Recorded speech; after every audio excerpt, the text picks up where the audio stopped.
Cole Vale heard the voice before he saw the child. Please don't leave yet. He stopped walking. The lilies in his hand felt heavier than they should. November air bit at his face. The cemetery was empty. At least, it was supposed to be. He turned slowly. Two girls knelt in front of a headstone. His wife's headstone.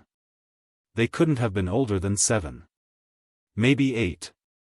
Their coats were thin. Their hands were bare. One held a plastic grocery bag. The other held flowers that looked 3 days dead. Cole's chest went tight. He took a step forward. Then another. The gravel crunched under his shoes. Neither girl looked up. "Excuse me," he said quietly. "Are you two okay?" The girl on the left raised her head. Her eyes were dark and calm. Too calm for a child.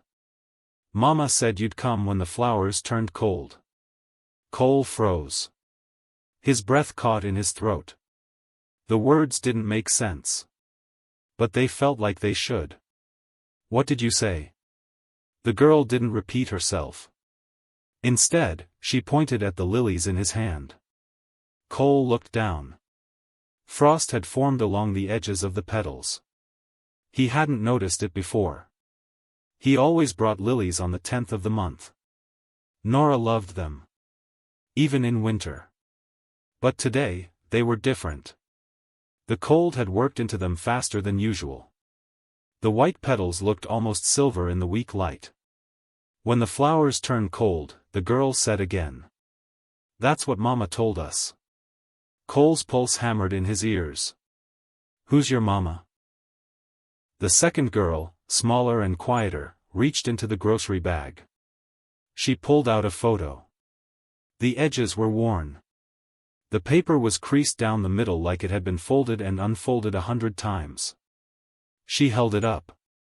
Cole stared. It was him. Younger. Smiling. Standing beside Nora in front of a lake. He remembered that day. It was 6 years ago.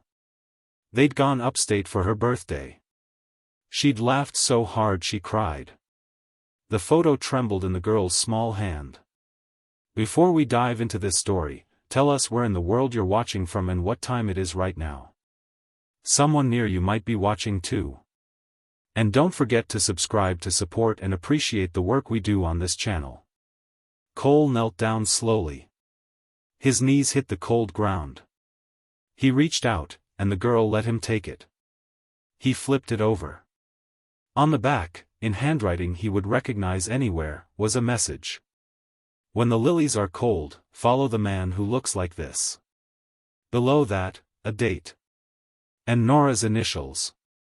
The world tilted. Cole's mouth went dry. His hands started shaking. He read the words again. Then again. They didn't change. "Where did you get this?" The first girl spoke. Her voice was steady. Too steady. "Mama gave it to us before she left." "Left where?" "She didn't say. She just said we'd know when it was time." Cole looked at the headstone. Nora's name was carved into the stone. The dates underneath felt like they were burning into his vision. Nora Vale. Beloved wife. 1989 to 2023. 2 years. She'd been gone 2 years. "Your mother," Cole said slowly. "What was her name?" The girls looked at each other. Something passed between them. Some silent agreement. "She told us not to say yet." Cole's jaw clenched. He wanted to push. He wanted answers. But something in their faces stopped him. They weren't scared. They weren't confused. They were waiting. Like this was all part of a plan. "What are your names?" he asked instead.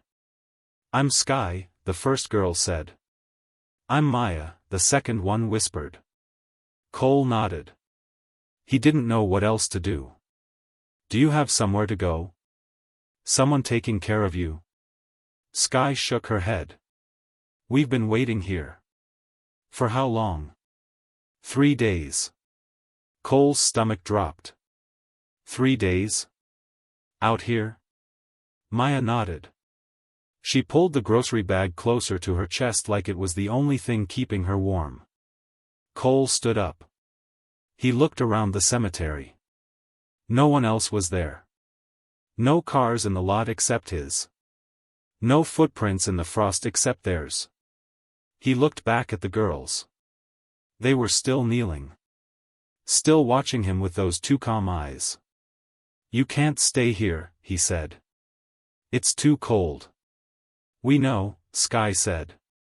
That's why the flowers turned cold. That's why you came. Cole exhaled hard. His breath came out in a cloud. This didn't make sense. None of it made sense. But the photo in his hand was real. The handwriting was real. The girls were real.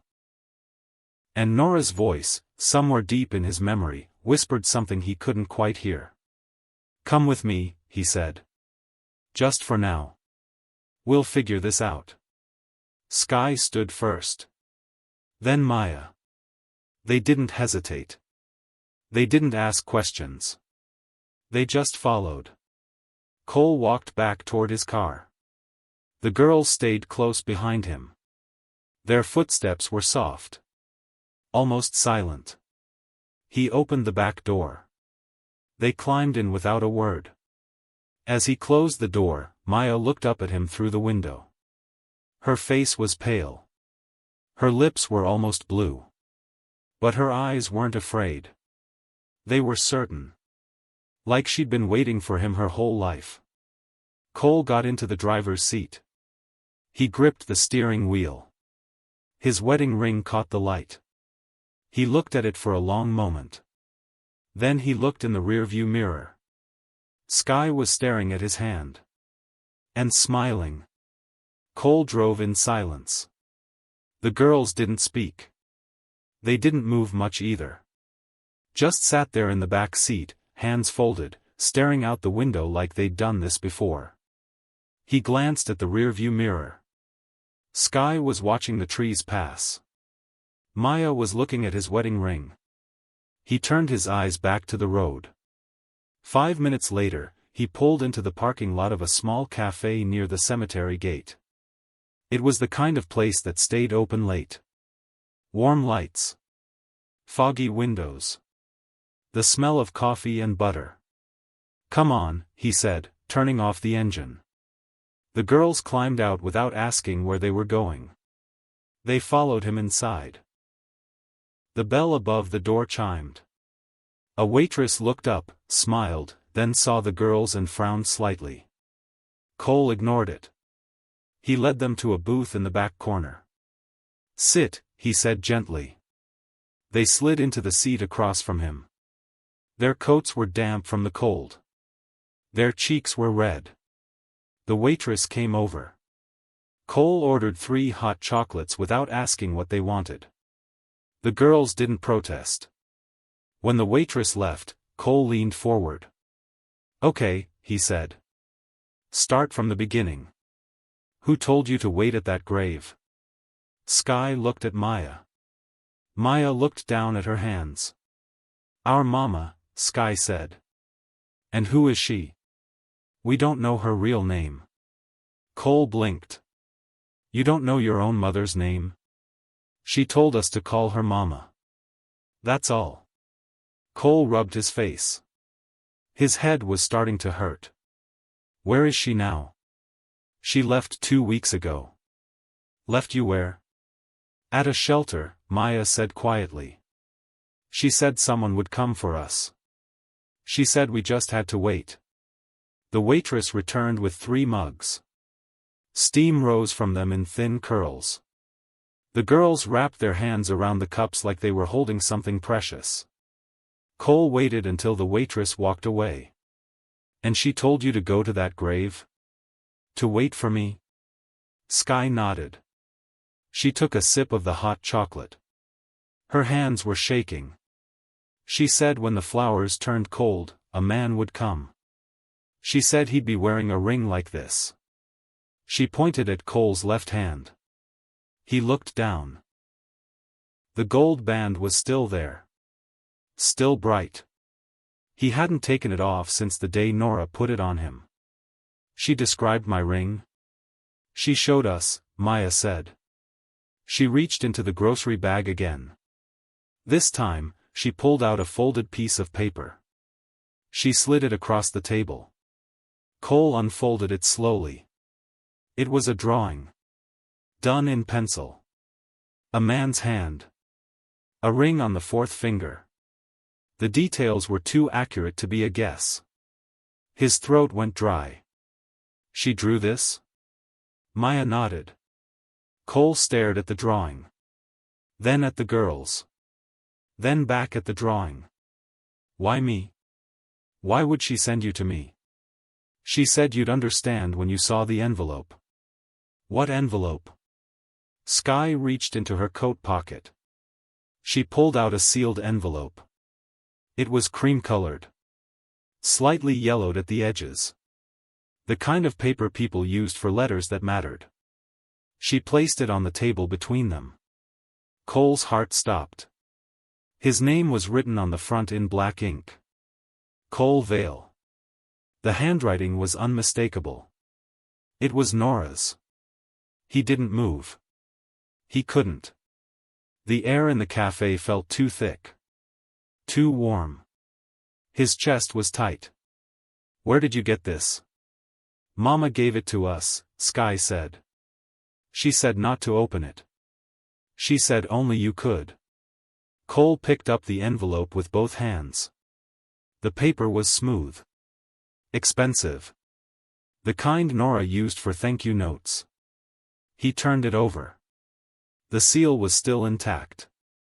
On the back, in smaller writing, was another message. Open only when your hands are warm. Cole's breath caught. That was something Nora used to say. When he came home from work in the winter. When his fingers were cold and stiff. She'd make him tea and tell him to wait. Open the mail when your hands are warm, she'd say. Bad news feels worse when you're cold. He looked up at the girls. How long have you had this?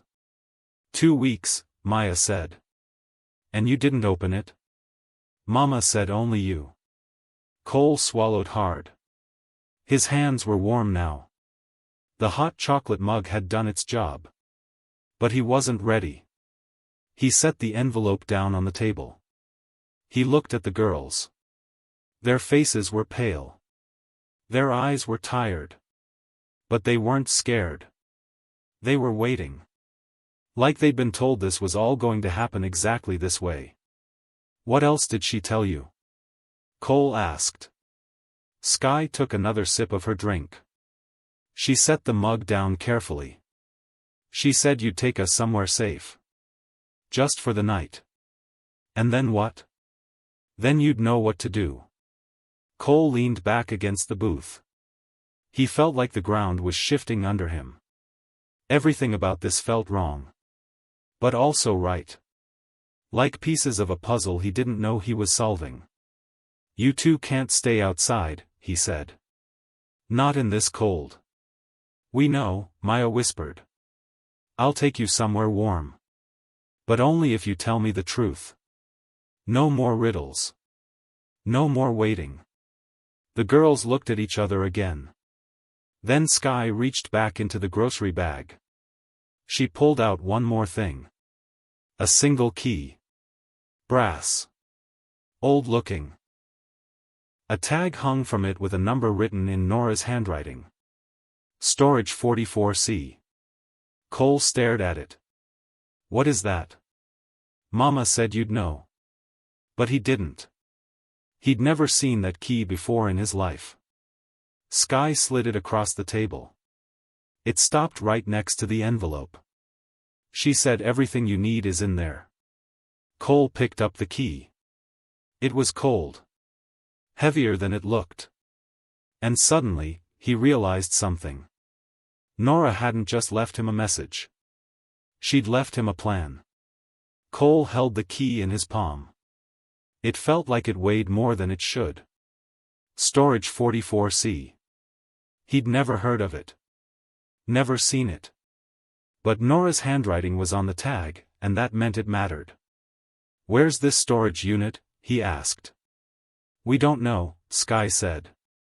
"Mama just gave us the key." Cole set it down next to the envelope. Two pieces of a puzzle he didn't understand yet. He looked at the girls. They were still holding their mugs. Their fingers had stopped shaking. The warmth was helping. "You can't go back to that cemetery tonight," he said.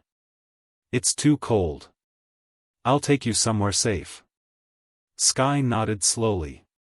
Maya looked at her sister, then back at Cole. "Just for tonight?" Maya asked. "For as long as it takes to figure this out." Sky tilted her head. "Mama said you'd say that." Cole's jaw tightened. "She said a lot of things, didn't she? Only the ones that mattered." He didn't have an answer for that. He stood up and left cash on the table. The girls slid out of the booth, grocery bag in hand. Sky grabbed the envelope and the key before Cole could. "I'll hold these," she said. Cole didn't argue. They walked out into the parking lot. The sky had darkened. Streetlights buzzed overhead. The cold hit harder now. Cole unlocked the car and opened the back door. "Wait," Maya said. She turned and ran back toward the cemetery gate. "Maya!" Cole called. But she didn't stop. Sky stayed by the car, calm as ever. She forgot the lilies. Cole watched as Maya ran to the grave. She picked up the flowers they'd left there, wilted, frozen, barely holding together. Then she ran back, clutching them against her chest. "I promised Mama we'd keep them," she said, breathing hard. Cole nodded. "Get in." The girls climbed into the back seat. Maya set the lilies carefully on her lap. Sky put the grocery bag between them. Cole got into the driver's seat and started the engine. He didn't know where he was going yet. He just knew they couldn't stay here. He pulled out of the lot and drove toward the city. The girls were quiet again. The only sound was the hum of the heater and the soft crunch of tires on cold pavement. After a few minutes, Cole glanced in the mirror. "What else is in that bag?" Sky looked down. "Things Mama told us to keep." "Like what?" Maya hesitated. Then she reached in and pulled out a sweater. It was honey-colored. Soft. The kind of thing someone wore when they wanted to feel safe. Cole's hands tightened on the wheel. He knew that sweater. Nora used to wear it every Sunday morning. She'd make coffee in it. Read in it. Curl up on the couch and fall asleep in it. He thought he'd donated it 2 years ago. After she died. He couldn't stand seeing it in the closet. "Where did you get that?" His voice came out rougher than he meant. "Mama gave it to us," Maya said. "She said it smelled like home." Cole's throat closed up. He didn't say anything. He couldn't. Sky reached into the bag next. She pulled out a brush. Wooden handle. Soft bristles. Nora's initials were carved into the side. "She gave us this too," Sky said. Cole felt like the air had been sucked out of the car. These weren't random things. These were Nora's things. Things that shouldn't exist anymore. Things that shouldn't be in the hands of 2 little girls he'd never met. "What else?" he asked quietly. Maya looked at Sky. Sky nodded. Maya pulled out the key again. But this time, she turned it over. On the back of the tag, in smaller writing, was an address. Cole squinted at it in the mirror. Westfield Storage. Unit 44C. Code, 1120. His stomach dropped. 1120. November 20th.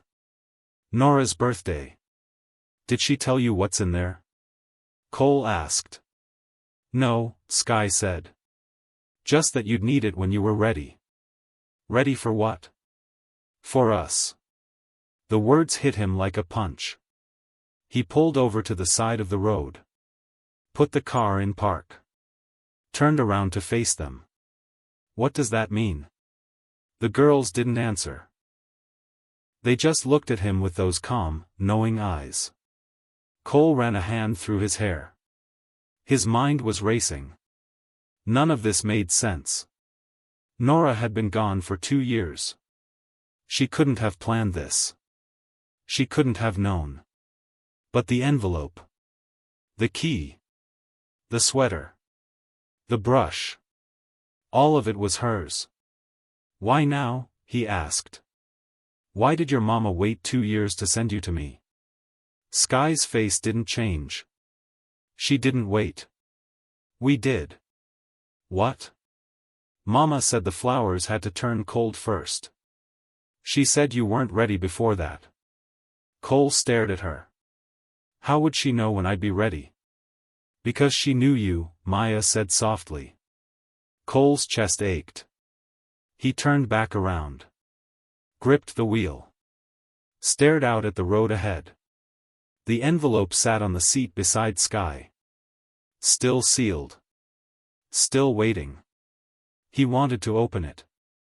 He wanted to tear it apart and read every word. But something stopped him. Nora's voice, in his head, repeating the same thing she always said. Open only when your hands are warm. His hands were warm now. But his heart wasn't. Not yet. He put the car back in drive. We're going to that storage unit, he said. Right now. Sky and Maya didn't react.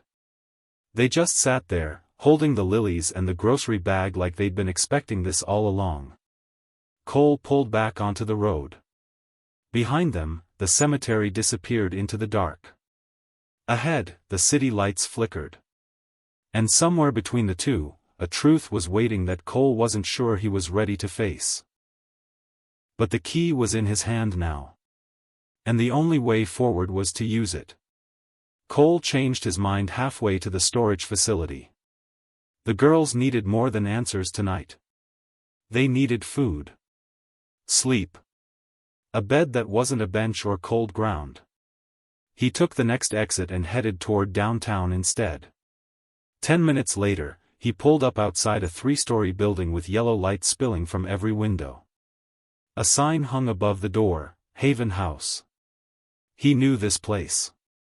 Everyone in the city did. It was run by Rhea Stanton, a woman who'd built a shelter out of stubbornness and spare change. Nora used to volunteer here on weekends. Wait here, Cole said. He got out and walked to the front door. Inside, the air smelled like soup and clean laundry. A woman stood behind a desk, writing something in a thick ledger. She looked up. Cole Vale, she said before he could introduce himself. He nodded. You know me? Everyone does. She set her pen down. But I'm guessing you're not here to write a check. I need help. Rhea tilted her head. She was older, maybe 60, with silver hair tied back and sharp eyes that didn't miss much. What kind of help? Cole glanced back at the car. I have 2 girls with me. They've been outside for 3 days. I don't know where else to take them. Rhea's expression shifted. Not surprised.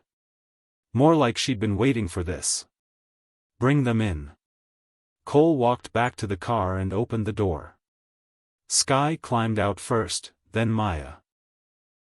They followed him inside without hesitation. Rhea came around the desk. She knelt down so she was eye level with the girls. You two look cold, she said gently. We're okay now, Sky said. Rhea smiled, but it didn't quite reach her eyes. She stood and looked at Cole. Come with me. She led them through a hallway into a small office. Shelves lined the walls, stacked with folders and donation boxes. A space heater hummed in the corner. Rhea gestured to the chairs. The girls sat. Cole stayed standing. "Tell me what's going on," Rhea said. Cole explained everything. The cemetery. The photo. The envelope. The key. He left out the part about Nora's handwriting. He wasn't ready to say that out loud yet. Rhea listened without interrupting. When he finished, she walked over to a filing cabinet and pulled out a ledger. She flipped through it, then stopped on a page. 2 children, she read aloud. Arrived 14 days ago. Escorted by a woman named Lena. No last name given. She said someone would pick them up within the week. Cole's pulse quickened. What did this woman look like? I didn't see her. My night manager checked them in. Rhea looked at the girls.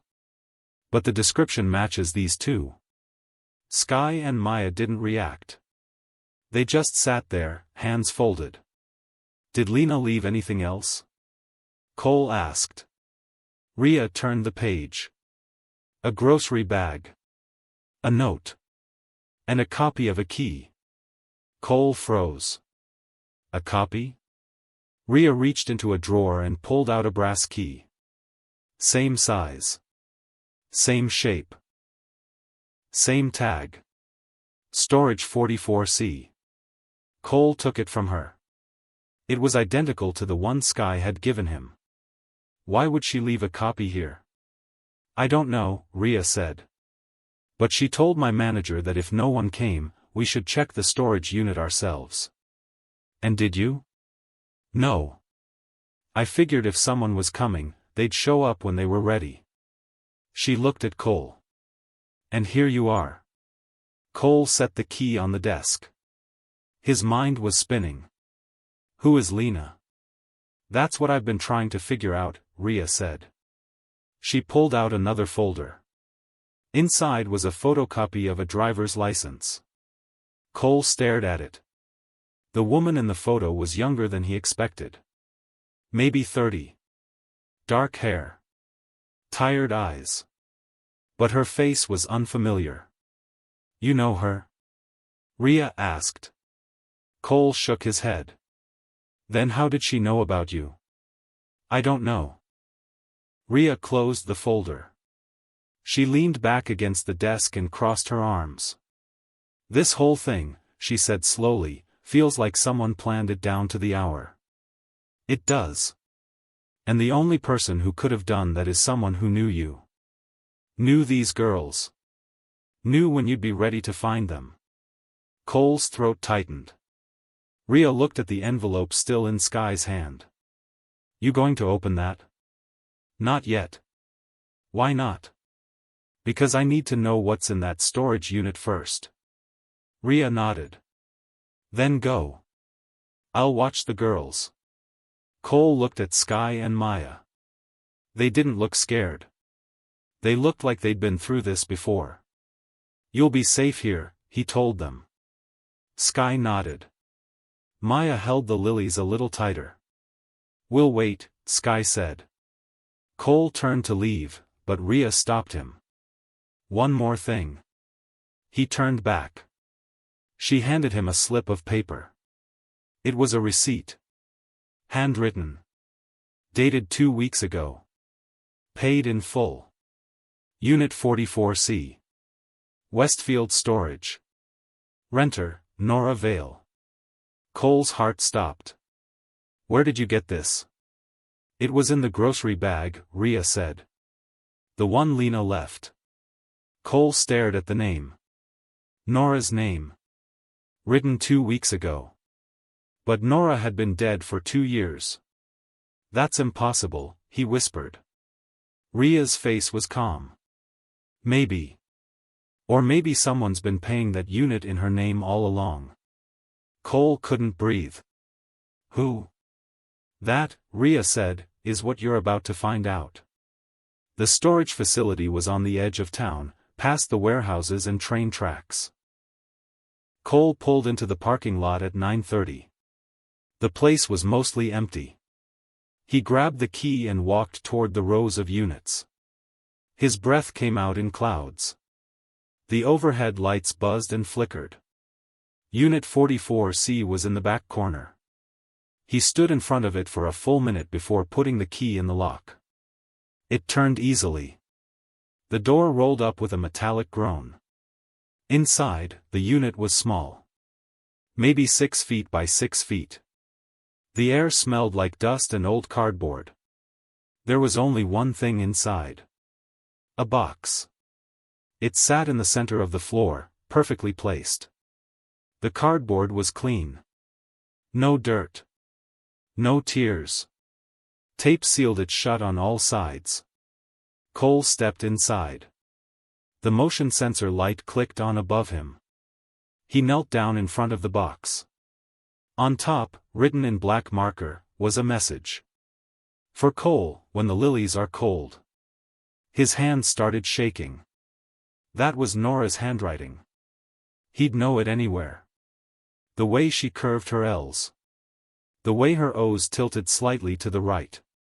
He ran his fingers over the words. They felt raised, like she'd pressed hard when she wrote them. Cole sat back on his heels. His chest felt tight. How long had this box been here? Who paid for the unit? And why had Nora left something for him 2 years after she died? He reached for the tape and peeled it back slowly. The sound echoed in the small space. The flaps opened. Inside, the box was lined with tissue paper. Underneath, he saw 3 things. 2 small hospital bracelets. A photo. And another envelope. Cole picked up the bracelets first. They were tiny. The kind they put on newborns in the hospital. Plastic, with printed labels. He held them up to the light. The first one read, Baby A Vale. The second one read, Baby B Vale. His heart stopped. He stared at the names. Read them again. Then again. Vale. His last name. But that didn't make sense. He and Nora never had children. She got sick before they could try. The treatments took that option away. They'd talked about it once, late at night, when the hospital room was quiet. She'd held his hand and told him it was okay. That they'd be enough for each other. And they were. So why were there hospital bracelets with his name on them? He set them down carefully and picked up the photo. It was an ultrasound. Black and white. Grainy. The kind they print out and hand you in a plastic sleeve. 2 shapes were visible in the image. Small. Curled. Side by side. At the bottom, a label, twins. 12 weeks. Cole's vision blurred. He turned the photo over. On the back, in Nora's handwriting, Our girls. October 2021. October 2021. That was 4 years ago. A year before she got sick. Cole's hands were trembling so hard he almost dropped the photo. He set it down next to the bracelets and pressed his palms against his knees. This couldn't be real. Nora never mentioned twins. Never mentioned a pregnancy. Never mentioned any of this. He would have known. He would have been there. Unless she didn't tell him. But why? He picked up the envelope. It was thicker than the one Sky had. The paper was stiff. Official looking. The front was addressed to someone else. Jonas Pike, Esq. Cole knew that name. Jonas was a lawyer. He handled Nora's will after she passed. Good man. Honest. Nora trusted him. But why would she leave an envelope for him here? Cole tore it open. Inside was a single sheet of paper. Folded once. He opened it. At the top, in printed text, Certificate of Surrogacy Agreement. Below that, signatures. Dates. Legal terms he didn't fully understand. But one line stood out. Intended parents, Cole Vale and Nora Vale. His breath caught. Surrogate, Lena Marsh. That name. Lena. The same woman who dropped the girls off at the shelter. Cole scanned the rest of the document. His eyes caught on phrases. Embryo transfer completed October 2021. Successful twin pregnancy confirmed. Birth scheduled June 2022. He stopped reading. June 2022. That was 3 years ago. That was 6 months after Nora's diagnosis. Cole lowered the paper. He stared at the wall of the storage unit. His mind couldn't keep up. Nora had arranged a surrogacy. Before she got too sick. Before the treatments took everything. She'd planned for children. Their children. And she never told him. Why? He looked back at the bracelets. At the ultrasound. At the certificate. Baby A, Baby B. Sky and Maya. His daughters. The realization hit him like a train. Those 2 girls sitting in Ria's office right now weren't strangers. They weren't just lost children who happened to find him. They were his. Cole's throat closed up. Tears burned at the edges of his eyes. He picked up the ultrasound again. Stared at the 2 small shapes. His hands wouldn't stop shaking. Nora had done this. She'd planned everything. The surrogacy. The timing. The key. The photos. The message on the gravestone. She'd known she wouldn't survive. So she'd made sure he wouldn't be alone. But why wait 2 years? Why send the girls to him now, and not sooner? Cole folded the certificate and shoved it back into the envelope. He gathered the bracelets and the ultrasound and put everything back in the box. Then he saw it. At the very bottom, underneath the tissue paper, was something else. A small rectangle. Black plastic. A label on the side. USB drive. Cole pulled it out. Turned it over in his hand. Taped to the back was a sticky note. Nora's handwriting again. Watch this before you go to Jonas. His pulse hammered in his ears. He stood up, box in his arms, and walked out of the unit. The door rolled shut behind him. By the time he got back to the car, his hands had stopped shaking. But his heart hadn't. Because whatever was on that drive was the answer. And he wasn't sure he was ready to hear it. Cole drove straight to Jonas Pike's office. It was late, almost 10, but Jonas answered on the first ring. Come now, he said. No questions. Like he'd been expecting the call.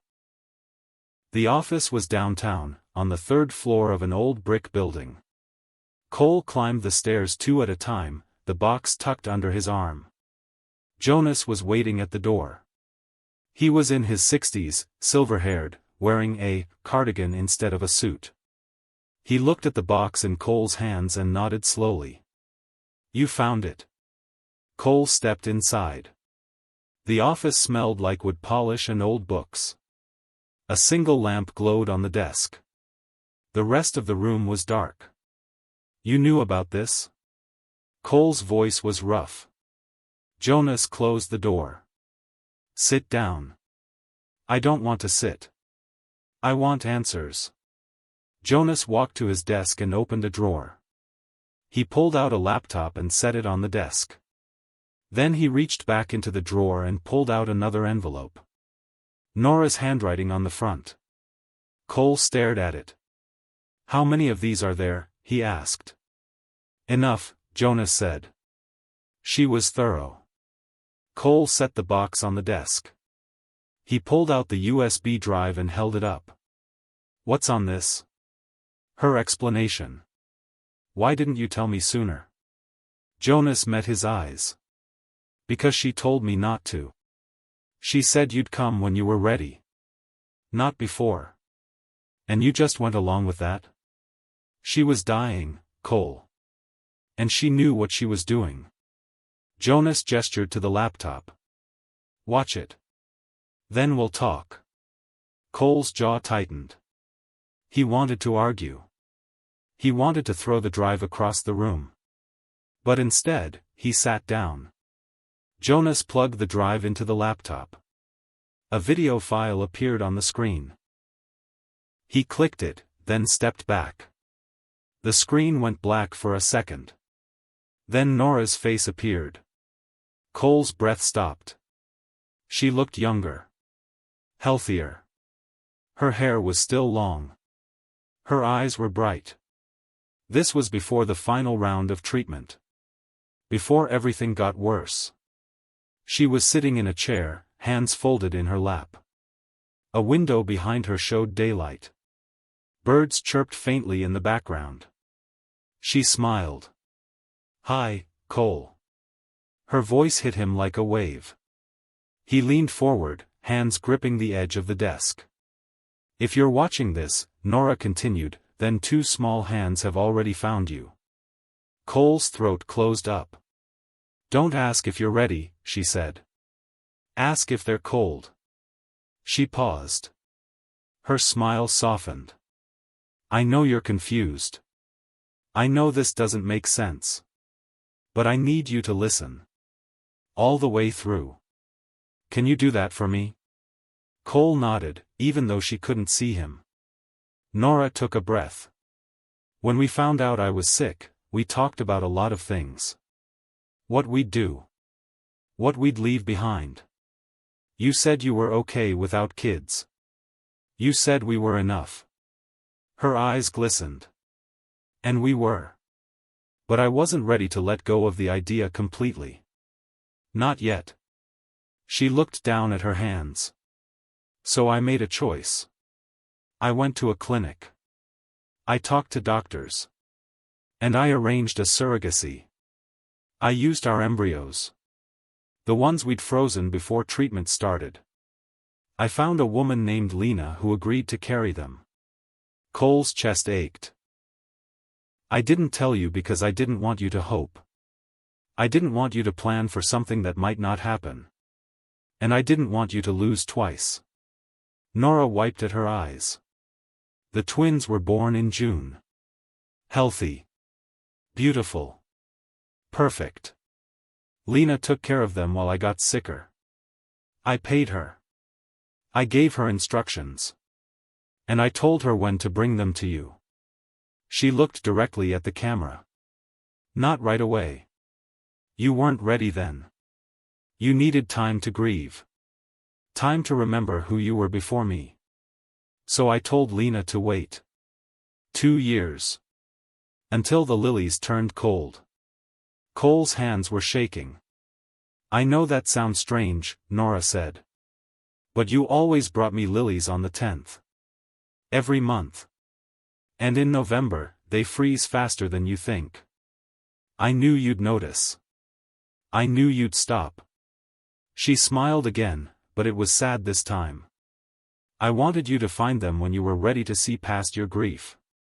When you could look at 2 little girls and not see what you lost. But what you still had. Her voice cracked. They're ours, Cole. Sky and Maya. They have your stubbornness and my terrible sense of humor. They're smart. They're kind. And they've been waiting for you. Tears rolled down her cheeks. I'm sorry I didn't tell you sooner. I'm sorry I made this choice without you. But I needed to know that if I couldn't stay, someone else would. Someone who'd love them the way we would have together. She leaned closer to the camera. Don't ask if you're ready. You are. You always were. Just don't let them stay cold. The screen went black. Cole sat there, staring at nothing. Jonas didn't move. Didn't speak. After a long moment, Cole's voice came out as a whisper. Where are they now? At the shelter, Jonas said. With Rhea. Cole stood up. His legs felt weak. He grabbed the box and turned toward the door. "Cole," Jonas said. He stopped. Jonas slid the envelope across the desk. "She left this for you too. Open it when you get home." Cole took it without looking. Then he walked out. The hallway was dark. The stairs creaked under his weight. By the time he reached the street, his phone was already ringing. It was Rhea. He answered. "Cole," she said. Her voice was tight. "You need to get back here. Now." "What's wrong?" "The girls. They're gone." Cole ran 3 red lights getting back to the shelter. He pulled into the lot, killed the engine, and sprinted to the front door. It was unlocked. He shoved it open. "Rhea." She appeared from the hallway, hands up. "They're fine. They're fine. Breathe." Cole stopped. His heart was hammering. "You said they were gone." "They were. For about 10 minutes. They went outside to the garden. One of the volunteers found them sitting by the fence." "Why didn't you lead with that?" Rhea gave him a look. "Because you needed to feel what it's like to lose them. Now you know." Cole's hands were still shaking. He wanted to be angry. But she was right. "Where are they now?" "In the back room. Eating cookies." He followed her down the hallway. The shelter was quiet. Most of the lights were off. Through a doorway, he saw Sky and Maya sitting at a small table. A plate of cookies between them. They looked up when he walked in. "You came back," Sky said. "Of course I did." Maya smiled. She was holding one of the wilted lilies. It was starting to fall apart, but she held it like it mattered. Rhea gestured for Cole to follow her back out. He hesitated, then nodded at the girls. "Stay here. I'll be right back." They didn't argue. In the hallway, Rhea crossed her arms. "You watched the video?" "Yeah." "And?" She planned everything. The surrogacy. The timing. All of it. Rhea nodded slowly. "That sounds like Nora." Cole leaned against the wall. His head hurt. His chest hurt. Everything hurt. "I don't know what to do next." "Yes, you do." He looked at her. "What?" "You take them home. You feed them. You let them sleep in a warm bed. And tomorrow, you figure out the rest." "It's not that simple." "It is. You're making it complicated." Cole ran a hand through his hair. "There's paperwork. Legal stuff. Jonas mentioned guardianship forms and DNA tests and..." Rhea held up a hand. "Stop." He stopped. She stepped closer. Her voice was calm, but firm. "Paper follows love," she said. "Never the other way around." Cole stared at her. "You think those girls care about DNA results? You think they're waiting for a judge to tell them who you are? But they already know. You already know. Everything else is just catching up." Cole looked down at the floor. He didn't have an answer for that. "You called them, the girls, 3 times since you walked in," Rhea said. "Not those kids. Not Sky and Maya. You said, the girls. Like they're already yours." His throat tightened. "I don't remember when I started doing that. That's my point." Rhea turned and walked back toward the office. Cole followed. Inside, Jonas was waiting. He had a briefcase open on the desk. Papers spread out in neat stacks. "Guardianship forms," Jonas said, pointing. "Temporary custody agreement. DNA consent forms. Birth certificates.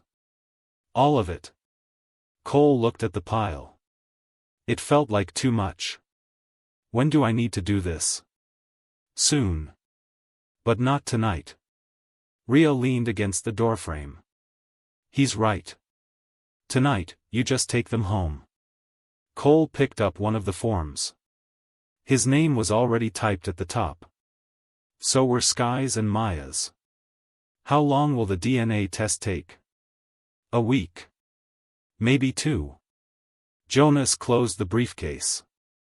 But honestly? I don't think you need it. Why not? Because Nora doesn't lie. If she said they're yours, they're yours. Cole set the paper down. He looked at Rhea, then at Jonas. What if I mess this up? Rhea smiled. You will. Everyone does. That's not the question. Then what is? The question, she said, is whether you'll keep showing up anyway. Cole didn't respond. He couldn't. Jonas handed him a folder. Take this. It has everything you need for now. We'll handle the rest later. Cole took the folder. It felt heavy. Heavier than it should. Thank you. Jonas nodded. Go. They're waiting. Cole walked back to the room where the girls were. They'd finished the cookies. Maya was yawning. Sky was braiding a piece of Maya's hair. Ready to go? Cole asked. They stood up without a word. Sky grabbed the grocery bag. Maya grabbed the lilies. They followed him out to the car. The night was colder now. Frost was starting to form on the windshields in the parking lot. Cole opened the back door.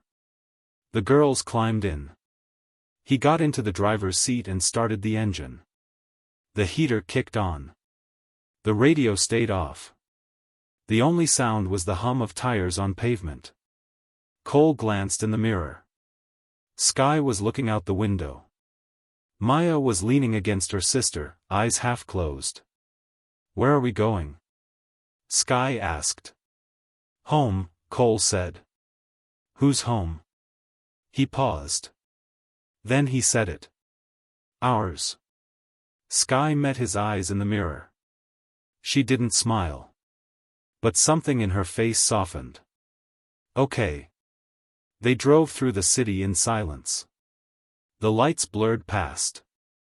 The streets were mostly empty. 20 minutes later, Cole pulled into the underground garage of his building. He parked and turned off the engine. We're here. The girls climbed out. They followed him to the elevator. He pressed the button for the top floor. The elevator rose smoothly. No one spoke. When the doors opened, Cole led them down the hall to his door. He unlocked it and stepped inside. The apartment was dark. Cold. He hadn't been home in hours. He flipped on the light. The girls walked in slowly, looking around. It was big.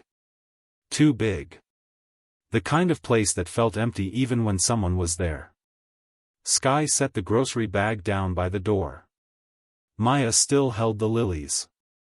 Cole walked to the kitchen. He turned on the lamp above the counter.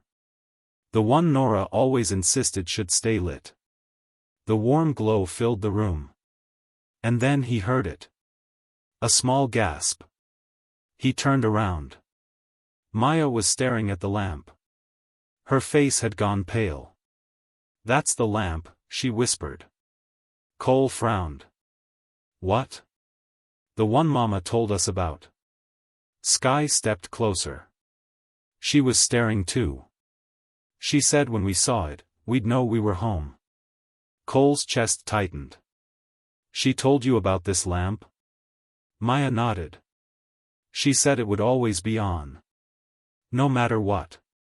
Cole looked at the lamp. He'd left it on for 2 years. Every single night. He didn't know why. It just felt wrong to turn it off. And now he understood.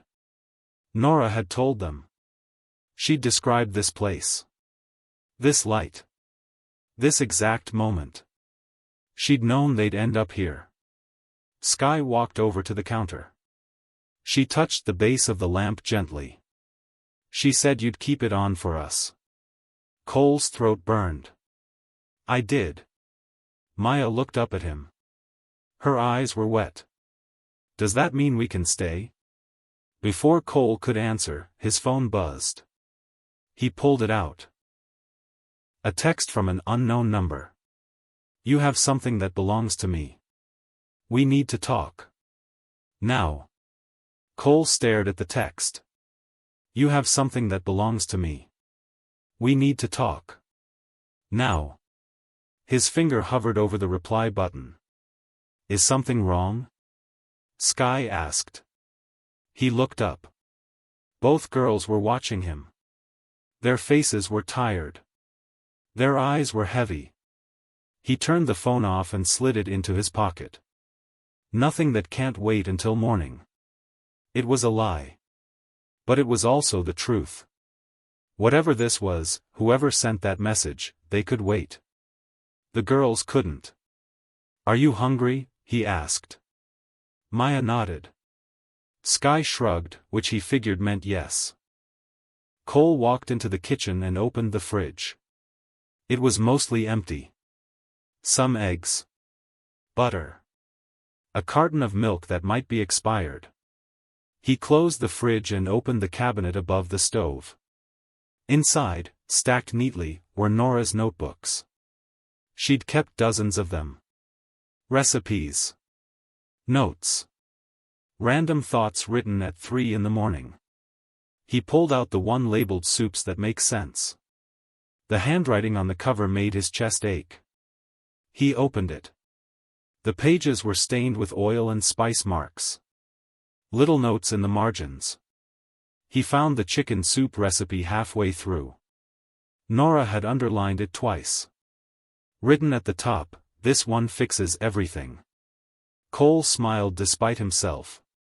He checked the pantry. Surprisingly, he had most of what he needed. Chicken stock. Noodles. A few carrots that weren't completely soft yet. An onion. Some garlic. He started chopping. The knife felt good in his hand. Steady. Predictable. Behind him, the girls sat at the counter. They didn't talk. Just watched. Mama used to make soup, Maya said quietly. Cole glanced over his shoulder. Yeah. Every Sunday. She said it was better than medicine. She was right. He dropped the onions into the pot. They sizzled.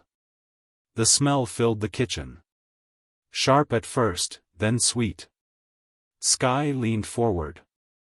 That smells like her house. Cole paused. You remember her house? A little. It was small. And warm. Where was it? I don't know. We were too young. Cole nodded. He didn't push. He just kept cooking. The soup came together faster than he expected. He tasted it. Added salt. Tasted again. It was close. Not perfect. But close. He ladled it into 3 bowls and set them on the counter. Then he grabbed spoons and sat down across from the girls. They ate slowly. Carefully. Like they weren't sure if it was okay to enjoy it. You can eat faster, Cole said. There's more if you want it. Sky looked up. You made extra? Always.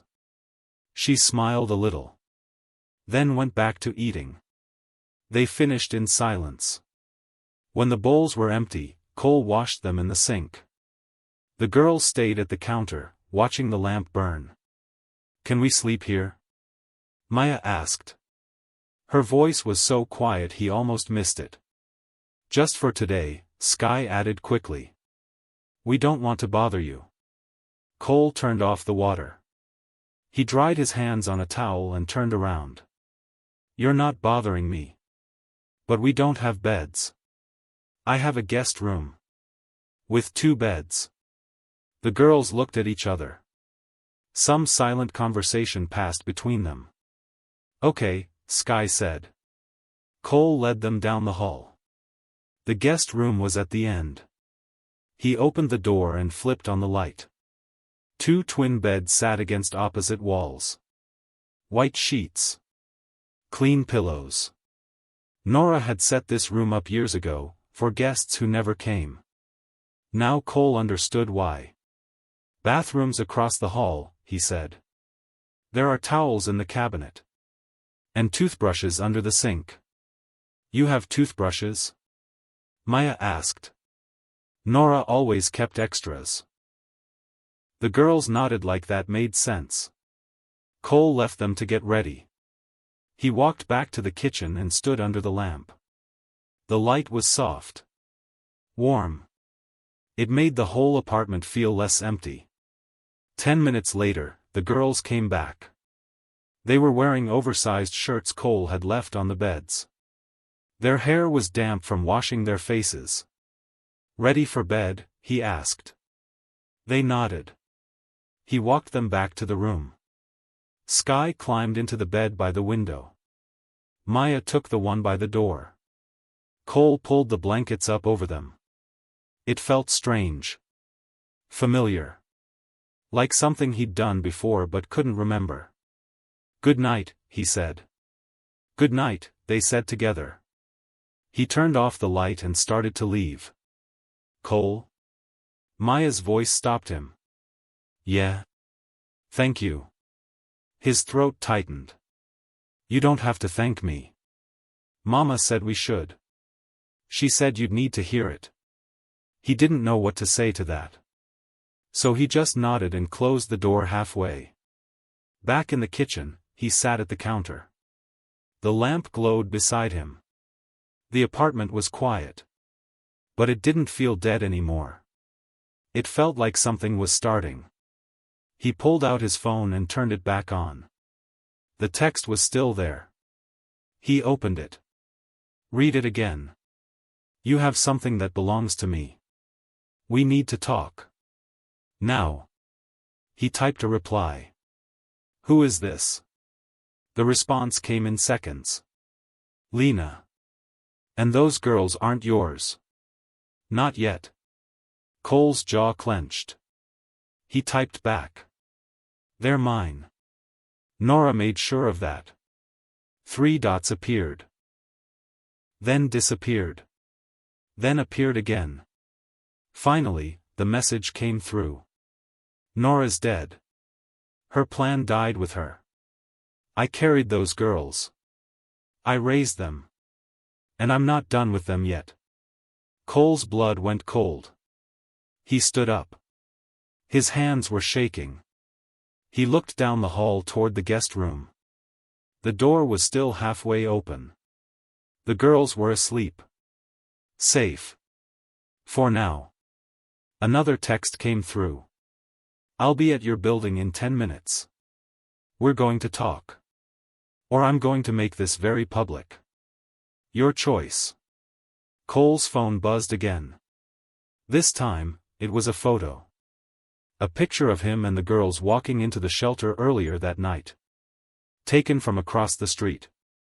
The angle was deliberate. The lighting was perfect. Underneath, one line of text.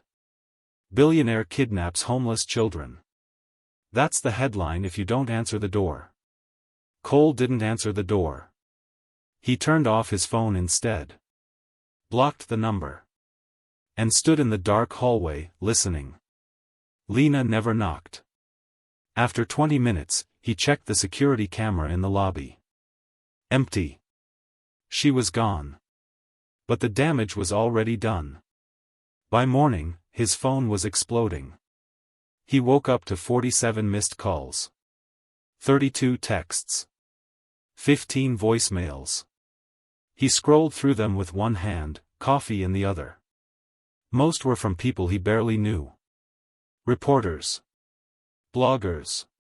Old business contacts looking for a statement. Then he saw the headline. Someone had texted him a link. He clicked it. The article loaded. Billionaire spotted with homeless children, mystery or publicity stunt. Below the headline was a photo. It was him. Walking out of the shelter last night. Grocery bag in one hand. Sky and Maya behind him. Their faces were visible. Clear. Too clear. His stomach dropped. The article was short. Speculative. But it didn't need to be long. The photo did all the talking. Cole Vale, CEO of Vale Industries, was photographed late last night escorting two unidentified children from a local homeless shelter. Sources say the children have been staying with Vale since yesterday. No official statement has been made. Questions remain about the nature of this relationship and whether authorities have been notified. Cole set the phone down.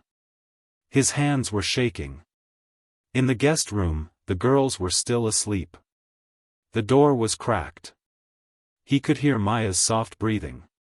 His phone buzzed again. This time, it was Victor Hale, chairman of the board. The man who'd kept the company running while Cole spent 2 years buried in grief. Cole answered. "We need to talk," Victor said. No greeting. No warmth. "Good morning to you too. This isn't a joke, Cole. You're trending. Do you understand what that means? People are bored. People are asking questions. And we need to get ahead of this before it turns into a circus." Cole walked to the window. The city stretched out below him. Gray. Cold. Indifferent. "What do you want me to do? Issue a statement. Say they're family friends. Say you're helping them temporarily while arrangements are being made. That's a lie. It's damage control. They're my daughters, Victor." Silence on the other end. Then Victor's voice came back, sharper. "Excuse me?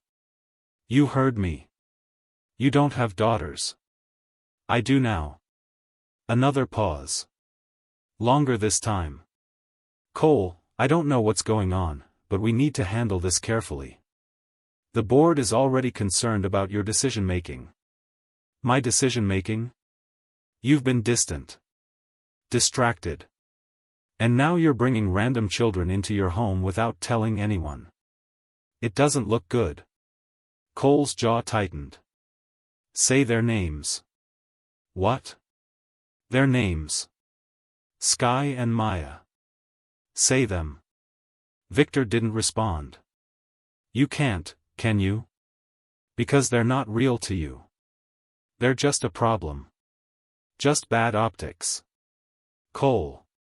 I'm not issuing a statement. And I'm not lying about who they are.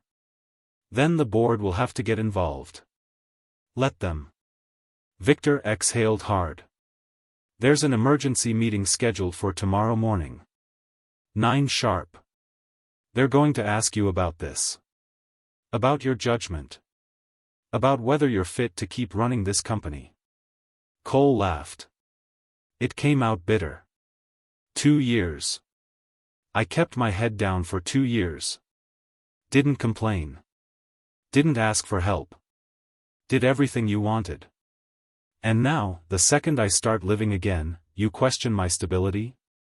This isn't about you living. It's about you making reckless decisions. Taking care of my kids isn't reckless. They're not your kids, Cole. Not legally. Not yet. And until they are, this looks like a man in crisis making bad choices. Cole hung up. He stood there, phone in hand, staring at nothing. Behind him, a small voice spoke. "Are we in trouble?" He turned. Sky stood in the hallway. Her hair was messy. Her eyes were wide. "No," Cole said. "You're not in trouble. But people are mad. Not at you." "At you?" Cole nodded. Sky walked closer. She looked up at him. "Because of us? Because they don't understand yet. Will they? Eventually. She didn't look convinced. Maya appeared behind her, rubbing her eyes. What's happening? Nothing, Cole said. Just some noise. It'll pass. But even as he said it, his phone buzzed again. Another text. Another headline. This one worse. Who are the mystery children? Sources claim Vale has no legal custody. Then another. Vale Industries stock dips as CEO faces questions about recent behavior. Then another. A photo of Nora. An old one. From a charity event. The caption underneath, "What would Nora Vale think?" Cole turned the phone off. Are you hungry? He asked the girls. They nodded. He walked to the kitchen. Turned on the lamp. Started making breakfast. Eggs. Toast. Orange juice. The girls sat at the counter. Quiet. Watching. Sky's eyes kept flicking toward his phone. Are they going to take us away? She asked. Cole stopped cracking eggs. He looked at her. No. How do you know? Because I won't let them. Maya's voice was small. But what if they try? Cole set the eggs down. He walked around the counter and knelt in front of them. Listen to me. I don't care what anyone says. I don't care what they write. You're staying with me. That's not changing. Sky's lip trembled. Promise? Promise. But even as he said it, his doorbell rang. All three of them froze. Cole stood slowly. Walked to the door. Checked the peephole. Two people stood in the hallway. A man and a woman. Both wearing suits. Both holding badges. The woman knocked. Mr. Vale? We're with Child Protective Services. We need to talk. Cole opened the door halfway. The woman held up her badge. Mr. Vale, I'm Sandra Chen. This is my colleague, Marcus Ross. We received a report about 2 minors in your care. Cole didn't move. Who reported it? That's confidential. May we come in? He looked back at the girls. They were frozen at the counter. Eyes wide. Breakfast half made on the stove. Give me a minute, Cole said. He closed the door. Walked back to the kitchen. Knelt down in front of Sky and Maya. These people are going to ask some questions. Just tell them the truth. Tell them you're safe. Tell them you're staying here because you want to. Can you do that? Sky nodded. Maya grabbed his hand. It's going to be okay, he said. He stood and opened the door again. Sandra and Marcus stepped inside. They looked around the apartment. Taking notes. Observing. Nice place, Marcus said. No emotion in his voice. Sandra walked toward the kitchen. She smiled at the girls. Hi there. I'm Sandra. What are your names? Sky. Maya. Those are pretty names. Are you 2 sisters? They nodded. Sandra pulled out a tablet. Started typing. And how long have you been staying here? Since last night, Sky said. Do you feel safe here? Yes. Has Mr. Vale been treating you well? He made us soup. And gave us beds. Sandra nodded. She looked at Cole. May I see the room where they're sleeping? Down the hall. Second door on the left. She walked toward it. Marcus stayed in the kitchen, watching the girls. Do you go to school? He asked. We used to, Sky said. Where? I don't remember the name. Marcus wrote something down. And where are your parents?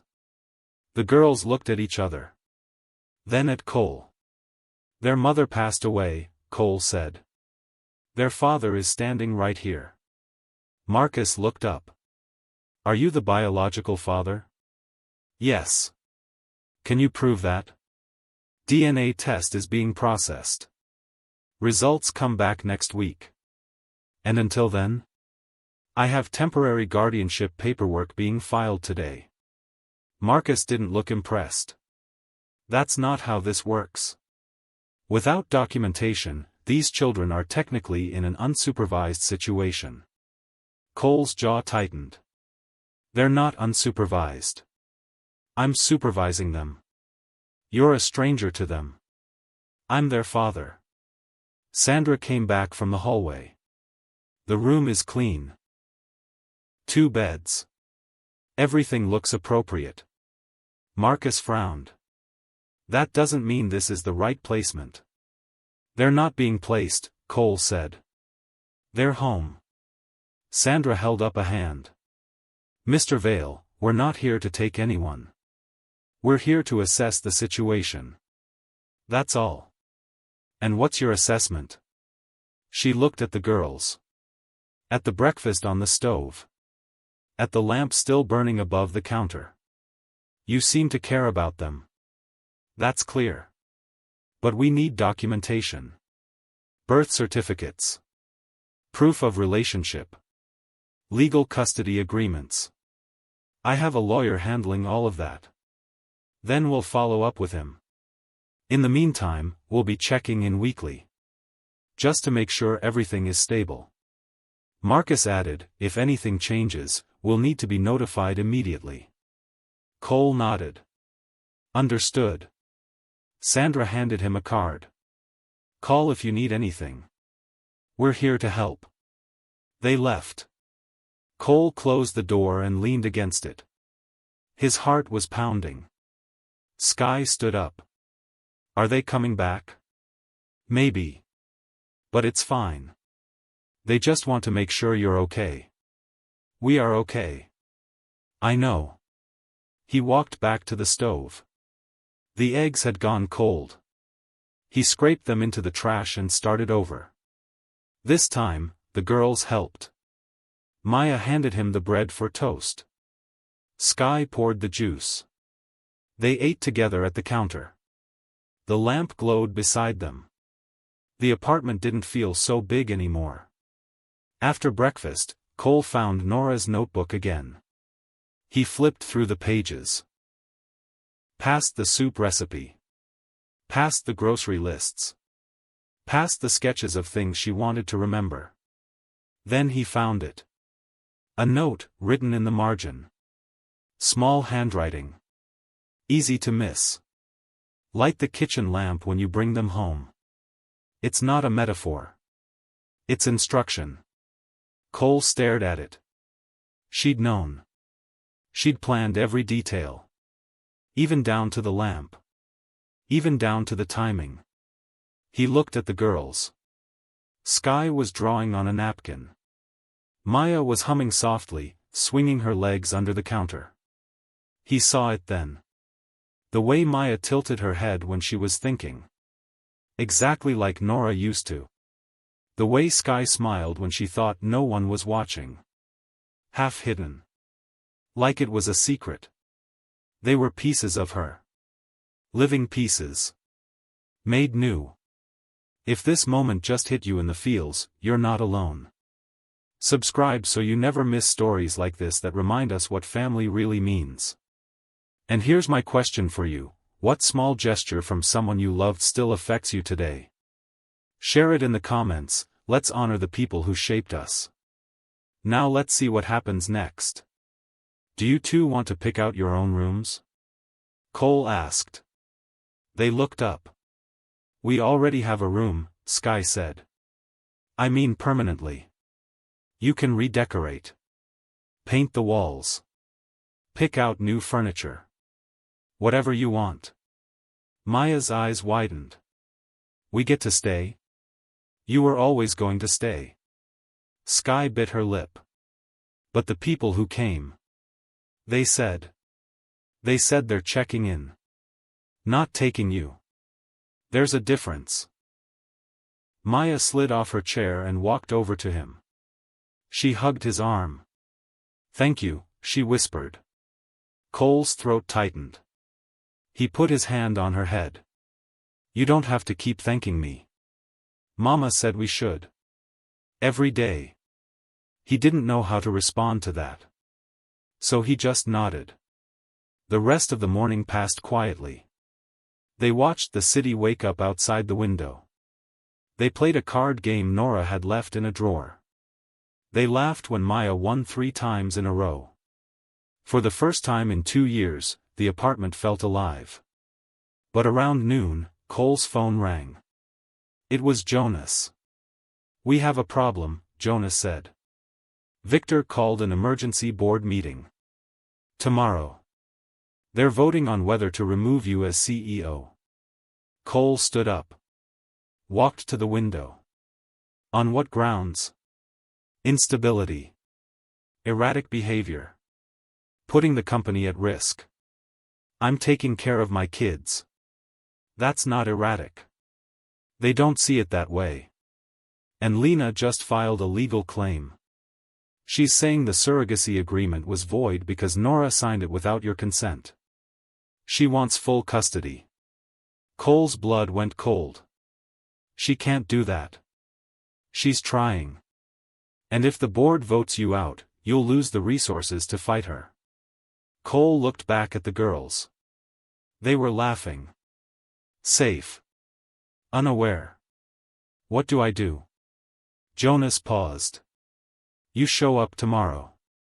And you make them remember who you are. The line went dead. Cole stood there, staring at his reflection in the window.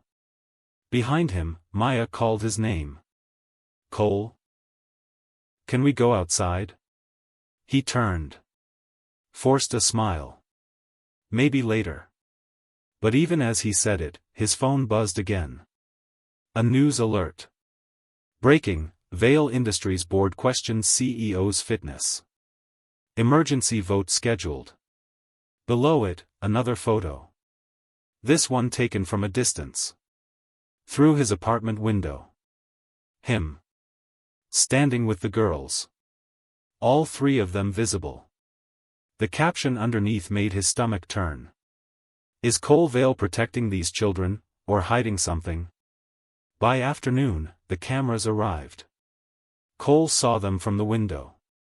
3 news vans. Maybe 4. Reporters setting up on the sidewalk. Photographers with long lenses aimed at his building. His phone rang. Rhea. Turn on the news, she said. He grabbed the remote. Flipped to a local station. His face filled the screen. Old footage from a company event. Then a cut to the shelter. Then the photo of him and the girls. The anchor's voice was smooth. Professional. But the words were sharp. Questions continue to swirl around billionaire Cole Vail and the 2 children he reportedly took into his home without legal authority. Sources say Child Protective Services visited the residence this morning. No statement has been issued. We'll keep you updated as this story develops. Cole turned it off. They're outside my building, he said. I know, Rhea replied. They called me an hour ago asking for a comment. I didn't give them one. What do I do? That depends. Are you going to hide? What's the alternative? You face them. You tell the truth. You let people see that you're not ashamed. Cole looked at the girls. They were sitting on the couch, coloring. Unaware of the storm brewing outside. What if it makes things worse? It's already worse. If you run, they'll write the story for you. If you stand still, at least you get to say what's true. Cole exhaled. I don't know if I can do that. Then don't do it for you. Do it for them. She hung up. Cole set the phone down. Walked to the couch. Sat beside the girls. We need to go outside for a few minutes, he said. Sky looked up. Why? There are people who want to ask me questions. About you. About us. Maya's crayon stopped moving. Will they be mean? Maybe. But I need to show them that we're not hiding. That we're not scared. Are we scared? Sky asked. Cole smiled. A little. But that's okay. He stood. Held out his hands. The girls took them. They walked to the elevator. Rode down in silence. When the doors opened, the lobby was empty except for the doorman. Mr. Vale, the doorman said. There's a crowd outside. I know. Do you want me to call security? No. Just open the door. The doorman hesitated. Then nodded. Cole stepped outside. The girls stayed close. Immediately, the cameras swung toward them. Shutters clicked. Voices shouted. Mr. Vale. Who are these children? Are they related to you? Is this a publicity stunt? Cole raised a hand. The noise didn't stop, but it softened. These are children, he said. His voice was steady. Calm. They are safe with me. That's all anyone needs to know. Are they your biological daughters? Yes. Can you prove that? I don't owe you proof. I owe them safety. A reporter pushed forward. Mr. Vale, sources say you have no legal custody. Is that true? Paperwork is being filed. Everything is being handled properly. But until then, aren't you just a stranger to them? Cole's jaw tightened. I'm their father. How long have you known them? Long enough. Another voice shouted. What would Nora say about this? Cole stopped.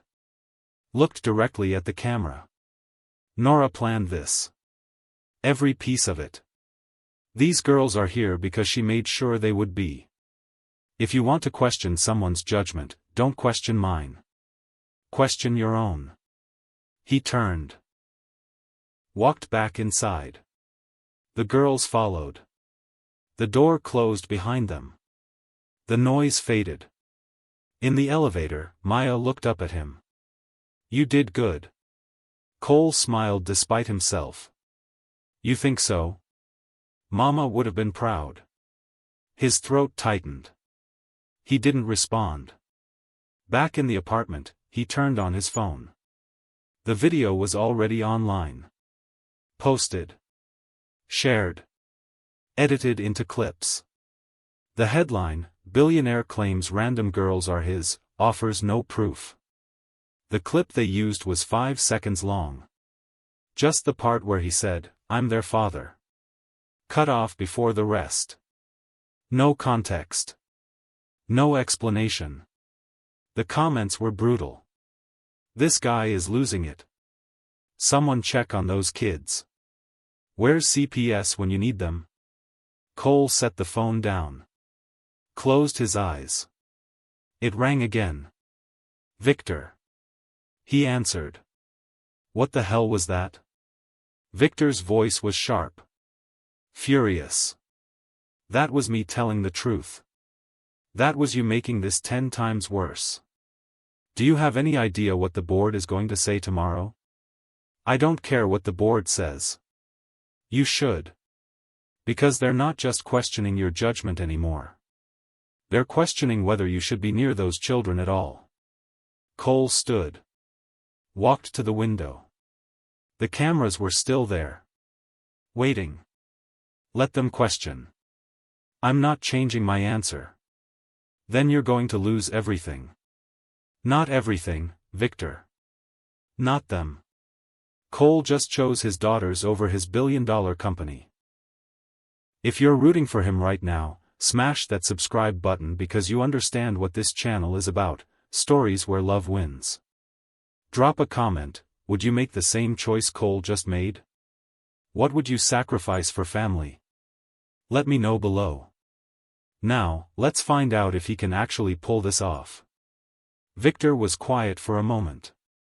Then his voice came back, colder.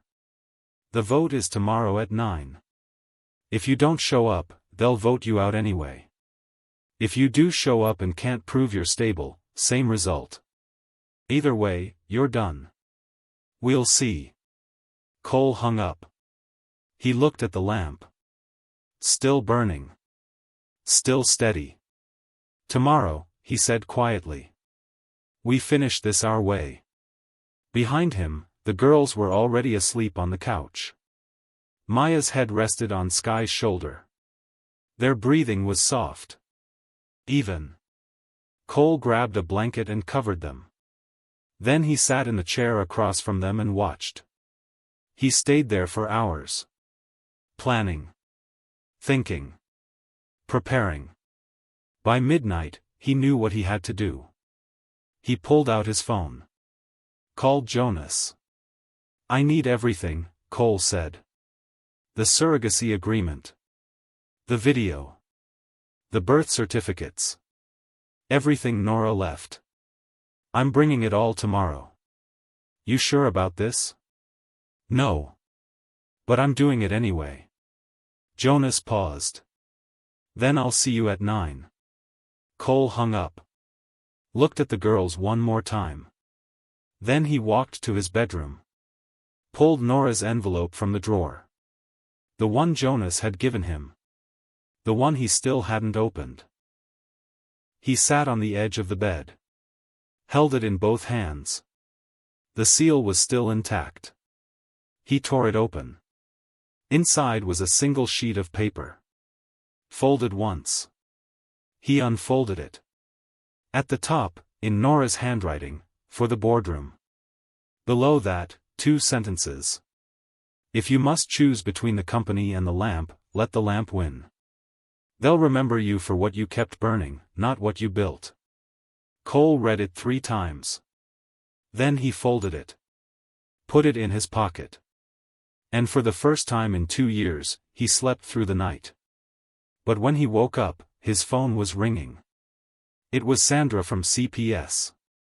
Mr. Vale, we have a problem. Lena Marsh just filed an emergency petition. She's requesting immediate removal of the children from your custody. The hearing is in 2 hours. Cole checked the time. 7:15. The hearing was at 9. The board meeting was at 9. He couldn't be in 2 places at once. Which one matters more? Jonas asked over the phone. Both. Pick one. Cole looked at the girls. They were eating cereal at the counter. Still in their pajamas. Still unaware. The hearing, he said. Then I'll handle the board. But Cole, if you lose custody today, the board vote won't matter anyway. I know. He hung up. Walked to the guest room. Opened the closet. He needed to get dressed. Needed to think. Needed to find something that would prove Lena was wrong. But as he reached for a shirt, his hand hit something on the shelf above. A picture frame. Face down. He pulled it out. Turned it over. It was a photo of Nora. From their wedding day. Smiling. Radiant. The frame was simple. Silver. Clean. He'd put it here after she died. Couldn't stand seeing it every day. But couldn't throw it away either. Now he looked at it. Really looked. Behind the glass, the photo sat slightly crooked. Like something was wedged behind it. Cole flipped the frame over. Unclipped the back. The photo fell into his hand. Behind it was an envelope. Manila. Sealed. Flat against the backing. His heart stopped. On the front, in Nora's handwriting, when you're ready to fight. Cole sat on the edge of the bed. Opened it carefully. Inside was a letter. 3 pages. Handwritten. Dear Cole. If you're reading this, then the storm has already started. Lena is pushing. The board is questioning. And you're wondering if I made a mistake. I didn't. Cole's hands trembled. Lena is not a bad person. She carried our daughters when I couldn't. She sang to them when they were too small to know what music was. She held them when they cried. And she gave them up because I asked her to. But that doesn't mean she won't fight. When I hired her, she was struggling. She needed money. She needed purpose. I gave her both. And in return, she gave me hope. But I knew there would come a time when she'd regret it. When she'd want them back. When she'd convince herself that carrying them made them hers. That's why I waited. That's why I told her not to bring them to you right away. I needed you to be ready. And I needed her to realize she couldn't keep them. Cole's throat tightened. She'll tell you the agreement was invalid. That I signed it without your consent. That I manipulated her. She's wrong. Everything was legal. Everything was documented. Jonas has copies. The clinic has copies. Even Lena has a copy, though she'll pretend she doesn't.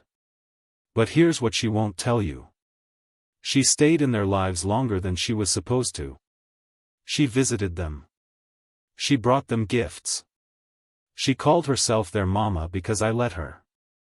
I let her because I thought it would make the transition easier. I thought if she had time with them, she'd understand that love doesn't mean ownership. I was wrong. Cole, read faster. If she's fighting for custody, it's because she's scared. Scared that you'll take away the only thing that made her feel needed. But you're not taking anything. You're keeping a promise. Tell her that. Remind her why she agreed to this in the first place. Remind her that she wanted these girls to have a father.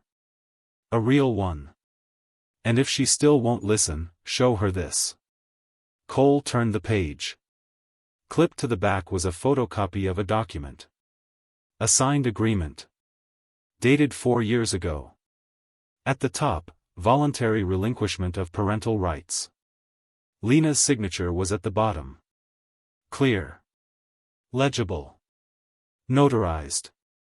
Beside it, a paragraph in bold. I, Lena Marsh, hereby acknowledge that I am acting solely as a gestational surrogate. I understand and agree that I hold no parental rights to any child born as a result of this agreement. I further agree not to pursue custody, visitation, or any legal claim to said child or children. Cole stared at it. She'd signed this. Years ago. Before the girls were even born. Wait. Nora planned this years in advance? If you're already hooked by this mystery, hit that subscribe button right now because this story is just getting started. And drop a comment below. Would you have opened that storage box immediately, or would you have waited like Cole did? I'm reading every single comment. Now, back to the story. And now she was trying to undo it. He kept reading. If you must choose between the company and the lamp, let the lamp win. They'll remember you for what you kept burning, not what you built. I love you. I always will. And so will they. Nora. Cole folded the letter. Slid it back into the envelope. Stood. He walked to the kitchen. The girls looked up. We have to go somewhere, he said. Right now. Where? Sky asked. To tell the truth. Maya frowned. About what? About who you are. And who I am. And why no one gets to change that. He grabbed his coat. Handed them theirs. 10 minutes later, they were in the car. Heading downtown. Jonas called. Where are you? On my way to the courthouse. Good. I'll meet you there. But Cole, Lena showed up early. She brought a lawyer. A good one. So did I. You don't understand. She's not just asking for custody. She's asking for a restraining order. Against you. Cole's grip tightened on the wheel. On what grounds? She's claiming you're unstable. That you took the children without consent. That you're a danger to them. That's insane. She has evidence. Photos. Texts. Witness statements. From who? Jonas paused. From someone inside your company. Someone who's been watching you. Cole's blood went cold. Who? Victor. The line went dead. Cole pulled into the courthouse parking lot. Turned off the engine. The girls were quiet in the back seat. Through the windshield, he saw Lena standing on the courthouse steps. She wasn't alone. Beside her stood Victor Hale. And behind them, a woman in a dark suit holding a briefcase. Lena saw him. Smiled. Then turned and walked inside. Cole walked up the courthouse steps with the girls beside him. Lena watched him approach. Her face was calm. Almost sympathetic. Victor stood next to her, arms crossed. He didn't look apologetic at all. Cole, Lena said softly. I was hoping we could talk before this gets messy. You filed for emergency removal. It's already messy. Because you're not thinking clearly. These girls need stability. Not a man who's still mourning his wife. Cole's jaw tightened. I'm their father. On paper. Maybe. But I carried them. I raised them for 3 years. I'm the only mother they've ever known. Sky stepped forward. Her voice was quiet but firm. You're not our mama. Lena's face fell.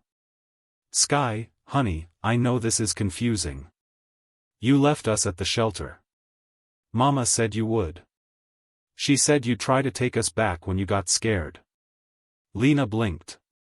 She told you that? She told us a lot of things. Maya nodded. She said you were kind. But you weren't ours. Lena looked like she'd been slapped. Victor cleared his throat. This is exactly why we need a judge to decide. Children this young can be easily influenced. Cole turned to him. You're helping her? After everything? I'm protecting the company. Your behavior has been erratic. The board agrees. The board doesn't know the full story. Then tell them. Right now. They're waiting. Cole checked his watch. 8:50. Jonas appeared at the top of the steps, out of breath.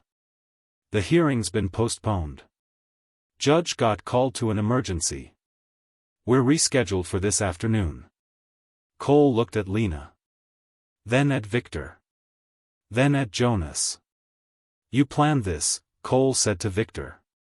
Victor smiled. I gave you a choice. Hearing or meeting. You can't win both. So pick. Cole's phone buzzed. A text from Rhea.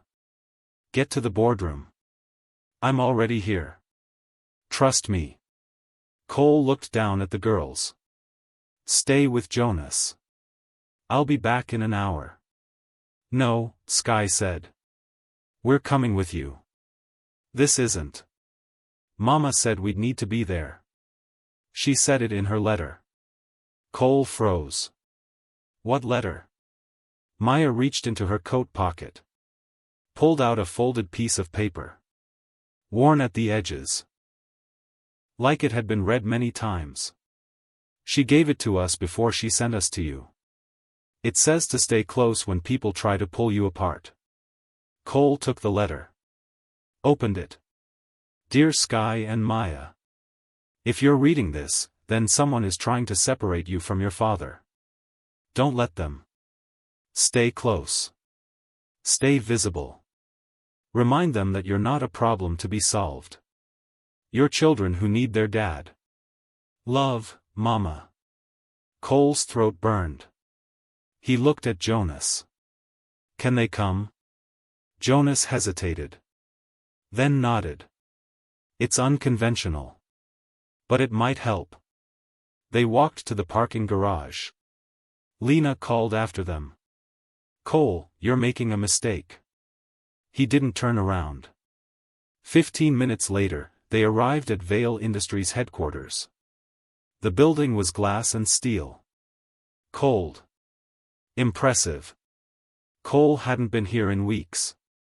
They took the elevator to the 15th floor. The boardroom was at the end of the hall. Through the glass walls, Cole could see them. 12 board members. All seated. All waiting. Victor was already inside. He'd beaten them there. Rhea stood outside the door. She looked at the girls. Then at Cole. You ready? No. Good. That means you still care. Cole opened the door. The room went silent. Victor was at the head of the table. Papers spread out in front of him. A projector screen behind him. Jonas slipped in behind Cole. Rhea followed. The girls stayed close. Cole, Victor said. His voice was smooth. Professional.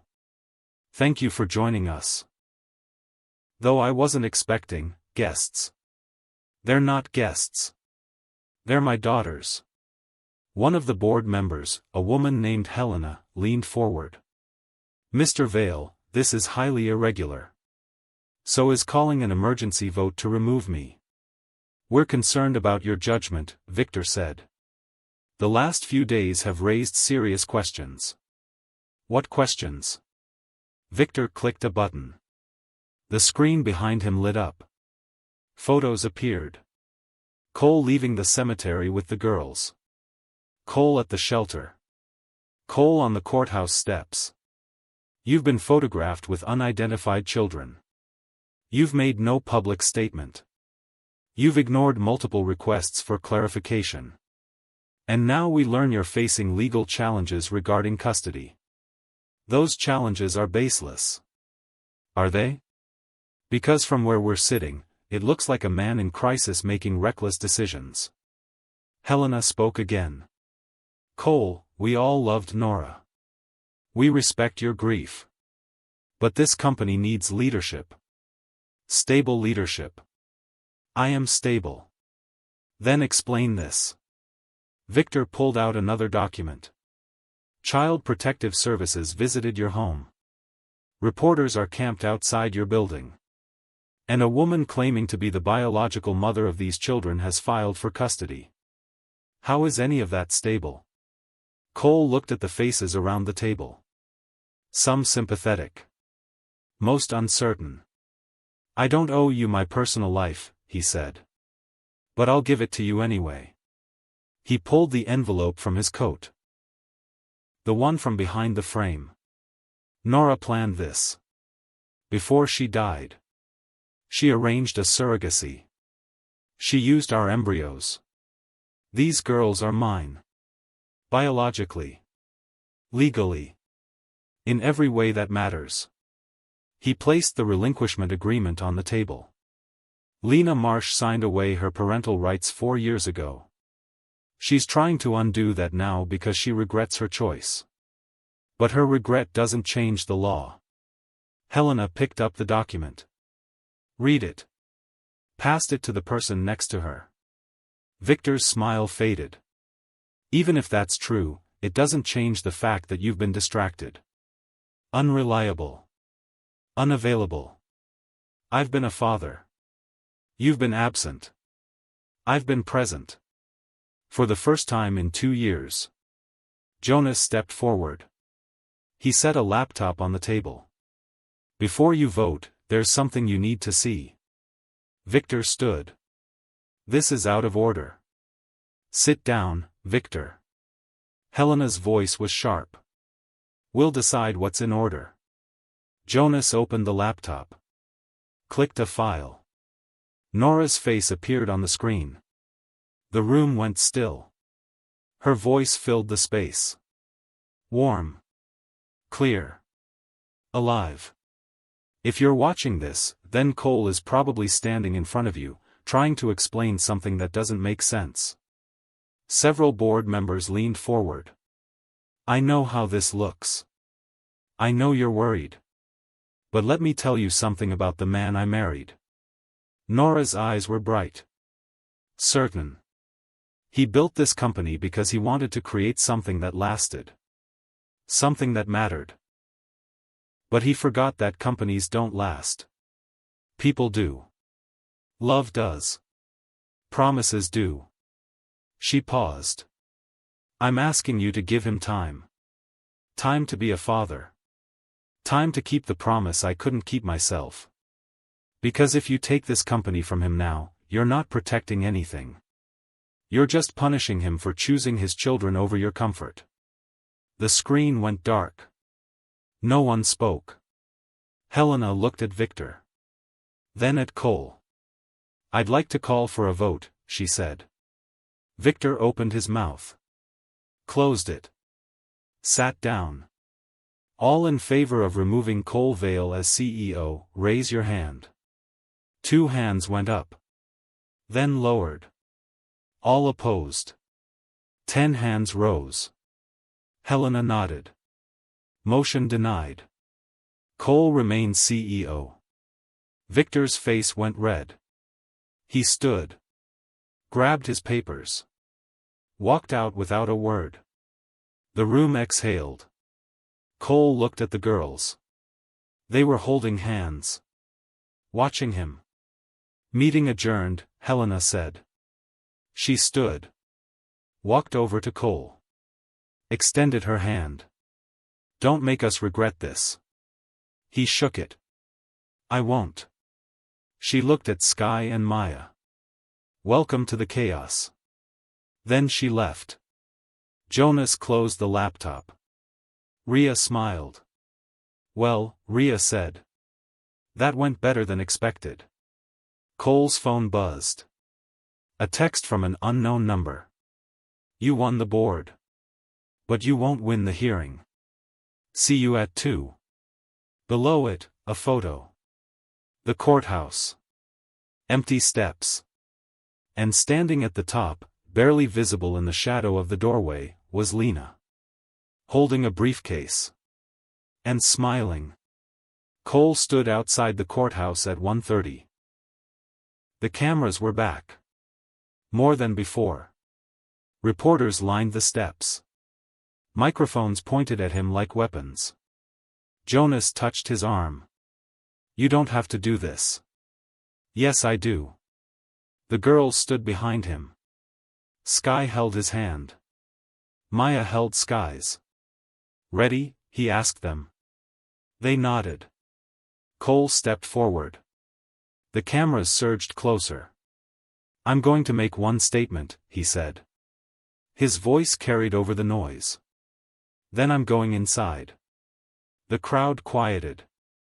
My name is Cole Vale. These are my daughters, Sky and Maya. Their mother was my wife, Nora. She arranged their birth through surrogacy before she passed away. Everything was legal. Everything was planned. And everything was done out of love. A reporter shouted. Why didn't you tell anyone sooner? Because I didn't know. Nora kept it from me until I was ready to hear it. She knew I needed time to grieve before I could be their father. What about Lena Marsh? She claims she's their mother. She was the surrogate. She carried them. And I'm grateful for that. But she signed away her parental rights 4 years ago. She knew what she was agreeing to. Then why is she fighting for custody now? Cole paused. Because carrying a child makes you feel like they're yours. I understand that. But feeling isn't the same as being. Those girls are mine. Through biology. Through law. Through choice.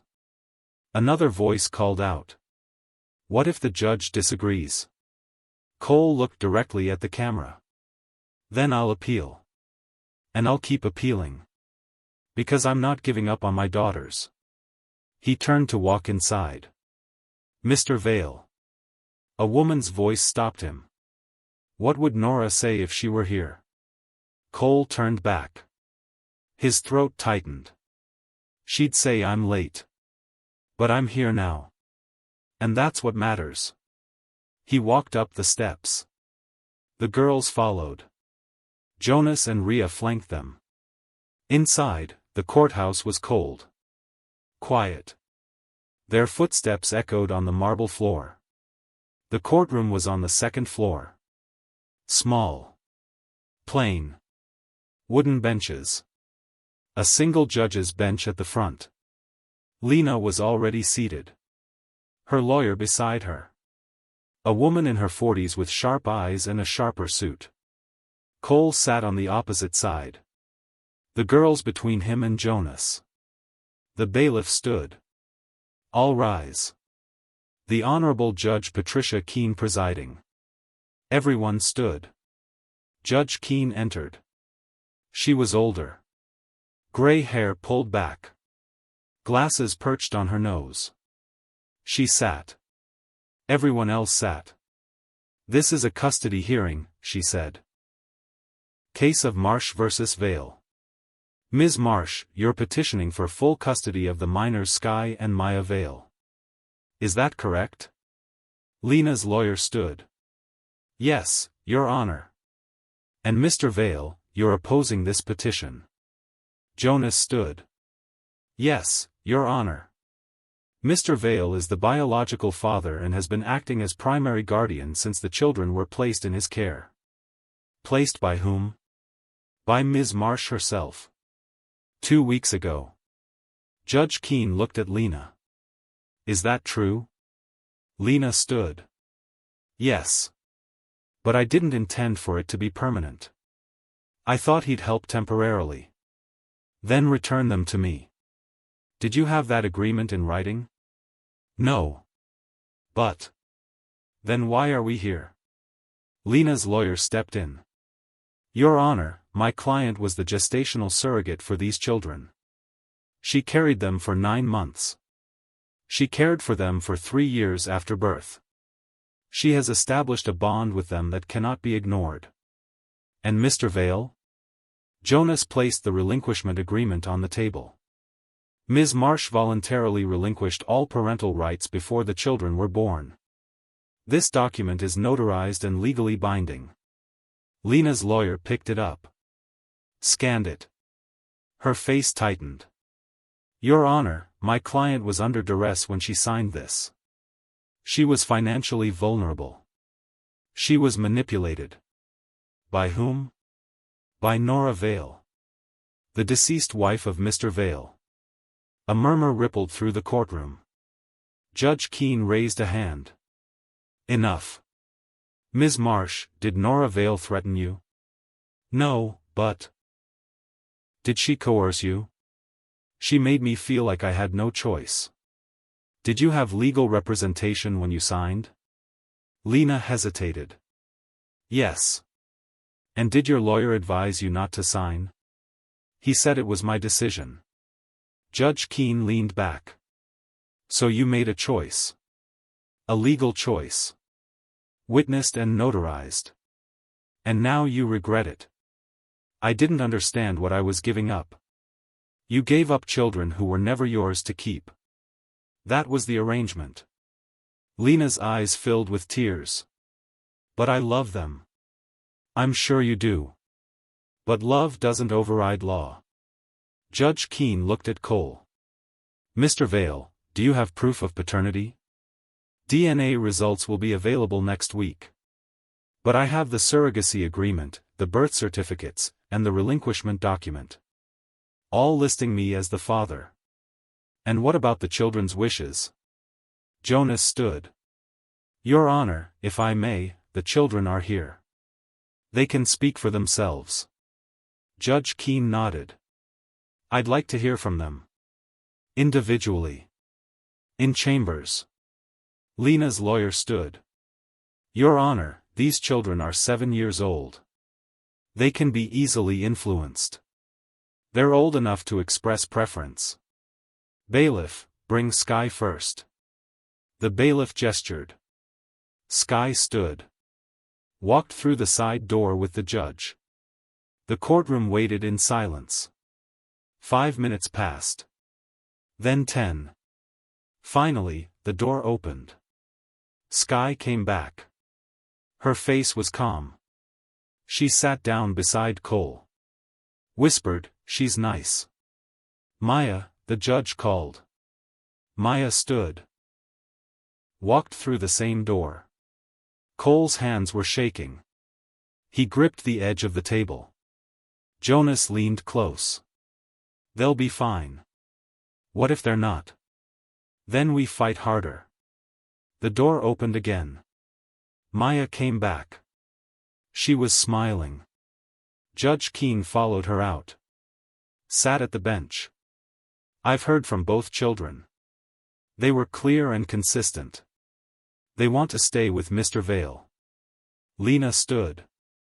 "Your Honor, please. Ms. Marsh, I understand this is difficult. But the law is clear. You relinquished your rights. Voluntarily. Legally. And the children have expressed their preference." She looked at Cole. "Mr. Vale, I'm granting you temporary full custody pending final DNA confirmation. Ms. Marsh, your petition is denied." Lena's face crumpled. Her lawyer put a hand on her shoulder. Judge Keene banged the gavel. "We're adjourned." Cole exhaled. His chest felt lighter. Jonas shook his hand. Rhea smiled. The girls hugged his arms. "We can stay?" Maya asked. "You can stay." They walked out of the courtroom together. Down the hall. Down the stairs. At the front door, Cole stopped. Through the glass, he could see the reporters. Still waiting. "One more time," he said to the girls. "Then we go home." He pushed the door open. The cameras turned. "Mr. Vale. What was the ruling?" Cole smiled. "They're mine. Legally. Finally. How do you feel?" "Like I can breathe again." "What about Lena Marsh?" "I hope she finds peace. But my daughters are coming home." He turned. Started walking toward the car. Then his phone buzzed. A text. From Lena. "You won. But this isn't over. Check your email." Cole opened his email. One new message. No subject. No text. Just an attachment. A video file. He clicked it. The screen loaded. It was security footage. Black and white. Dated 3 years ago. The location stamp read, Vale Industries. Executive floor. The video showed Nora. In a hallway. Talking to someone. That someone was Victor. And in Victor's hand was an envelope. The same envelope Lena had been holding on the courthouse steps. Cole watched the video 3 times. Each time, the same thing happened. Nora handed Victor an envelope. They spoke for less than a minute. Then Victor walked away, envelope in hand. The timestamp was clear. December 2022. 3 months before Nora died. Cole showed Jonas in the car. "What does this mean?" Cole asked. Jonas squinted at the screen. "I don't know. But Victor never mentioned knowing about the girls. Not once. He lied. Or Nora asked him not to say anything. Why would she do that?" Jonas didn't answer. They drove back to the apartment in silence. The girls fell asleep in the back seat. Exhausted from the day. When they got home, Cole carried Maya inside. Jonas helped with Sky. They put them to bed without waking them. Then Cole and Jonas sat at the kitchen counter. The lamp burned between them. "I need to talk to Victor," Cole said. "Not tonight. You just survived a custody hearing and a board meeting. Take the win. This doesn't feel like winning. It feels like half the story." Jonas poured himself water from the sink. Tomorrow, you'll get DNA results. That makes custody permanent. After that, you can chase Victor all you want. What if he's hiding something? Then we'll find it. But tonight, you rest. Jonas left an hour later. Cole locked the door behind him. Checked on the girls. They were still asleep. He walked back to the kitchen. Pulled out his laptop. Opened his email again. Lena hadn't sent anything else. Just the video. He replayed it. Paused on Victor's face. The man looked calm. Professional. Like he was handling business. But why would Nora give him an envelope? Cole opened a new search window. Typed in Victor's name and Nora's. Looking for connections. Anything. Nothing came up. Just old company photos. Charity events. Board meetings. He closed the laptop. Rubbed his eyes. His phone rang. Unknown number. He almost didn't answer. But he did. Mr. Vale? A woman's voice. Professional. Clipped. Who is this? Dr. Ellen Park. From Genesis Fertility Clinic. I'm calling about your DNA test. Cole sat up straight. Already? I thought it took a week. We expedited it. Given the legal situation, we prioritized your case. And? A pause. Then her voice softened. Probability of paternity is 99.99%. Congratulations, Mr. Vale. They're yours. Cole's breath left his chest. You're sure? Completely. I'm emailing the official report now. You should have it within the hour. Thank you. Of course. And Mr. Vale? Your wife left a note with your file. Would you like me to read it? Cole's throat closed. Yes. Papers rustled on the other end. Then Dr. Park's voice came back. It says, Cole, when you get this result, don't cry. Just go wake them up and tell them. They've been waiting long enough. Cole's vision blurred. Thank you, he whispered. The line went dead. He sat there for a moment. Staring at nothing. Then he stood. Walked to the guest room. Opened the door quietly. Sky and Maya were tangled in blankets. Their breathing soft and even. He knelt beside Sky's bed. Touched her shoulder gently. Sky. She stirred. Opened her eyes halfway. Cole? I need to tell you something. She sat up. Rubbed her face. What's wrong? Nothing's wrong. I just got a call. The DNA test came back. She blinked. Fully awake now. And? Cole smiled. You're mine. Officially. No more questions.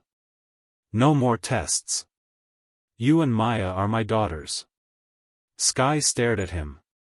Then she climbed out of bed and hugged his neck. Maya woke up. What's happening? Cole says we're his, Sky said. Maya's eyes went wide.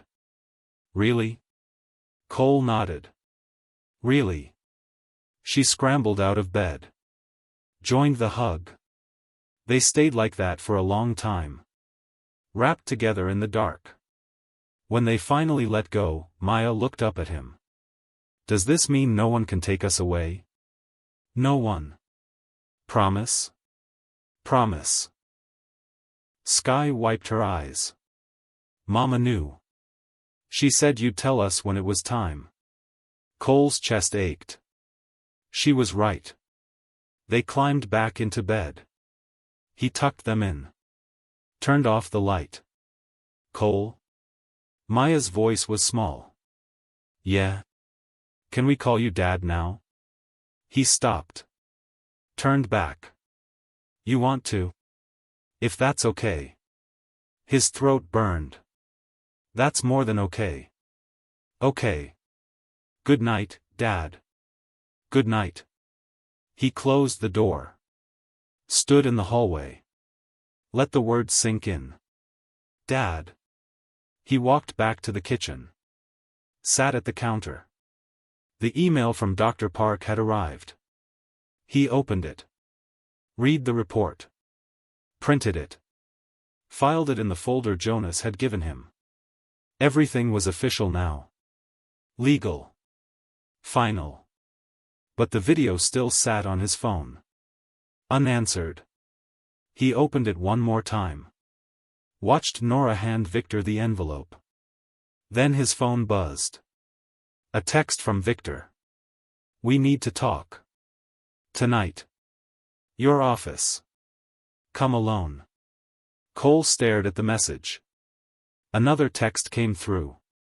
I know what Nora told you. And I know what she didn't.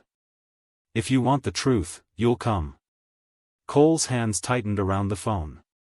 He looked at the lamp. Still burning. Then he grabbed his coat. 10 minutes later, he was in the car. Driving toward Vale Industries. The building was dark when he arrived. Only security lights glowing in the lobby. He took the elevator to the 15th floor. The executive wing. The hallway was empty. His office door was closed. He pushed it open. Victor sat in Cole's chair. Hands folded. Face calm. Close the door, Victor said. Cole did. You wanted to talk. So talk. Victor stood. Walked to the window. Nora came to me 3 months before she died. She asked me to do something. I said no. What did she ask? Victor turned. She asked me to fire you. Cole froze. What? She said if you stayed at this company after she died, it would kill you. That you'd bury yourself in work and forget to live. She wanted me to force you out. To make you choose something else. And you said no.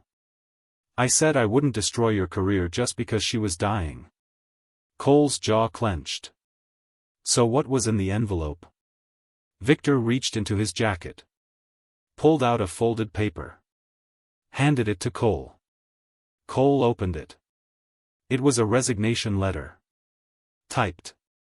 Signed by Nora. At the top, Cole Vale. Effective immediately. She signed your resignation? Cole asked. She forged your signature. Told me if you ever found out about the girls and tried to choose the company over them, I should use it. That I should force your hand. Cole stared at the letter. You kept this for 2 years? I kept it because I didn't know if I'd need it. And then you showed up with those girls. And I realized maybe she was right. So you tried to vote me out. I tried to make you choose. The way she wanted. Cole's hands were shaking. You had no right. She gave me the right. That envelope. That letter. She knew you'd fight to stay. So she made sure you couldn't. Cole looked at the letter again. At Nora's signature beside his forged one. Why didn't you tell me sooner? Victor's face softened. Because I was hoping you'd figure it out on your own. That you'd walk away from this place and choose them. And if I didn't? Victor walked to the desk. Opened a drawer. Pulled out another envelope. Then I was supposed to give you this. Cole took it. His name on the front. Nora's handwriting. He tore it open. Pulled out a single card. On the front, in Nora's handwriting. If you're reading this, then Victor finally did what I asked. Don't be mad at him. Be mad at me. I made him promise. Cole turned the card over. On the back, one sentence. Choose the lamp, Cole. The company will survive without you. They won't. Cole set the card down. Victor watched him. So what now? Cole didn't answer. He looked out the window. At the city below. At the light stretching to the horizon. Then his phone rang. It was Jonas. Cole, we have a problem. CPS just called. Lena filed another petition. She's claiming the DNA test was tampered with. Cole's blood went cold. That's impossible.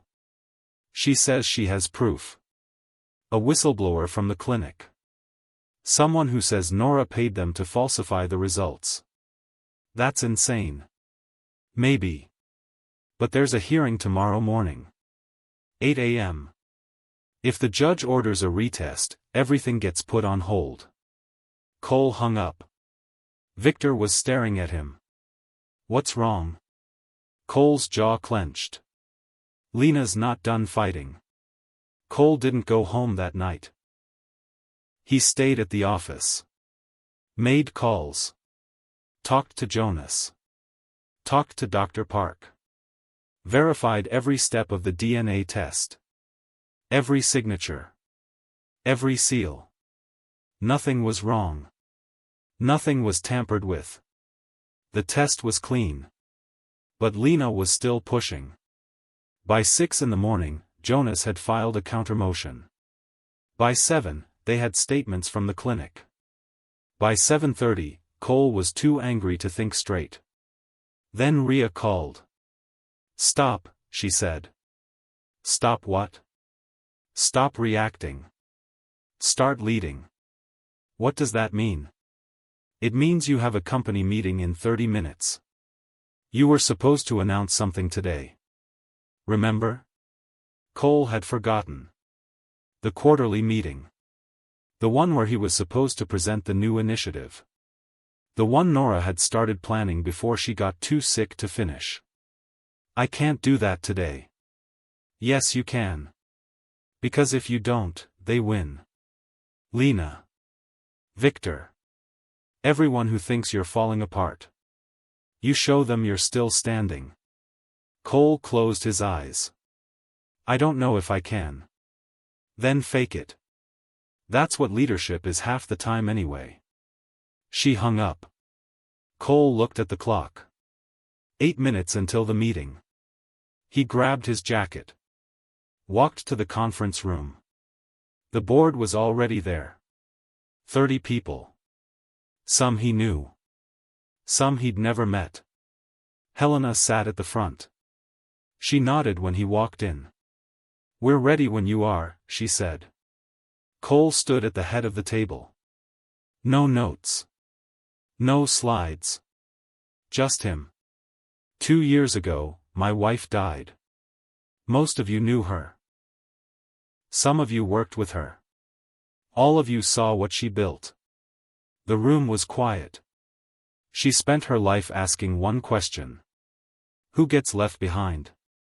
And then she did something about it. She funded shelters. She fed people. She made sure nobody stayed cold. He paused. When she got sick, she asked me to finish what she started. I didn't understand what that meant. Not until now. Cole walked to the window.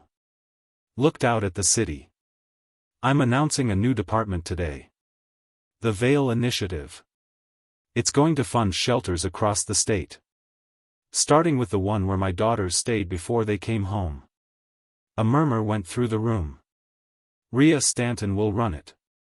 She's been doing this work for 20 years. She knows what people need. She knows how to help.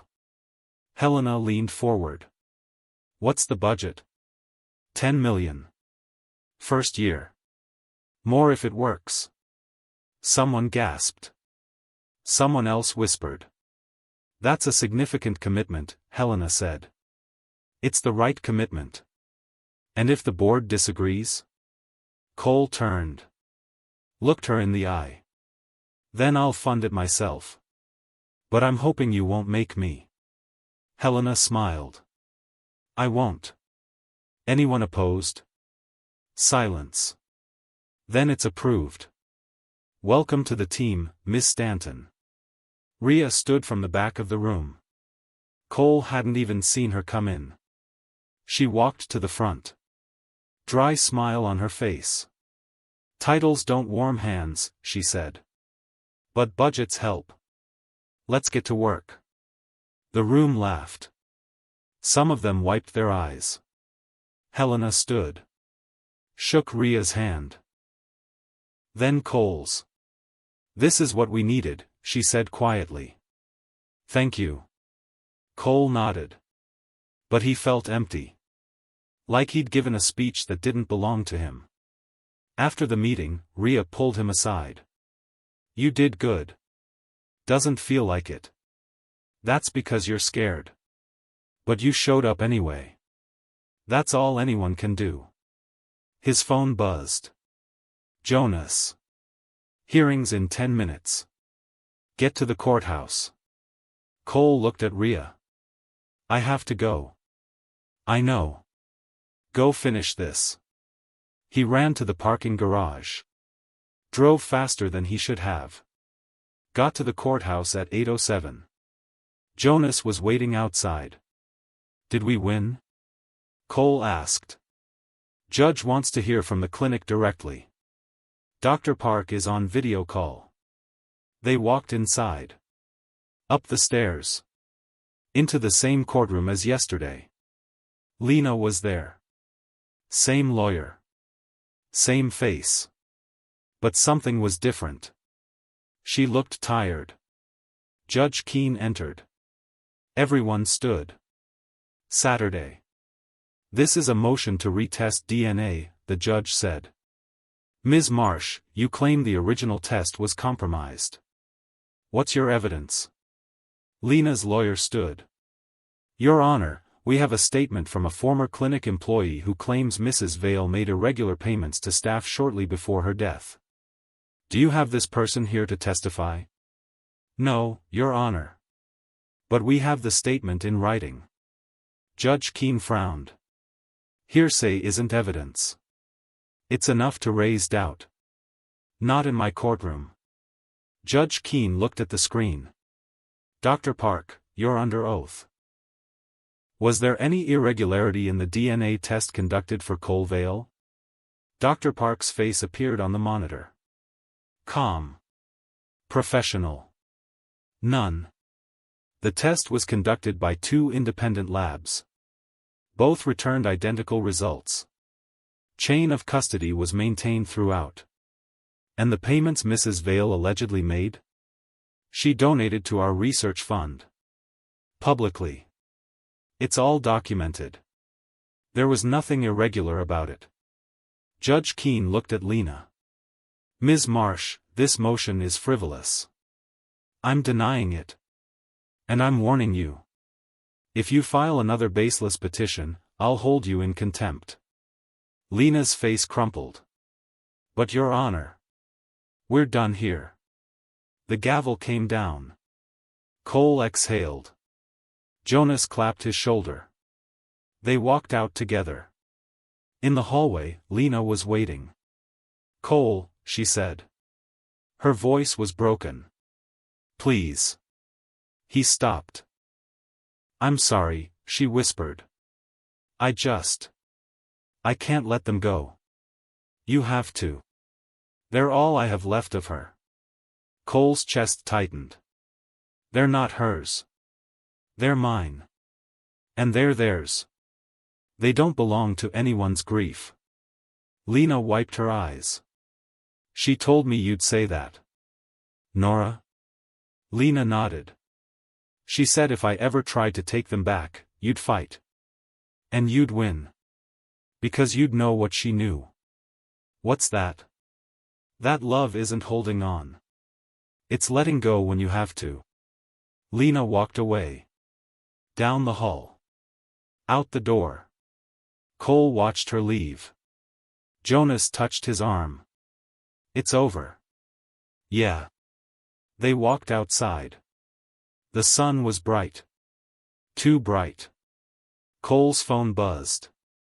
A text from an unknown number. "Congratulations. You kept your promise. Now it's time to keep mine."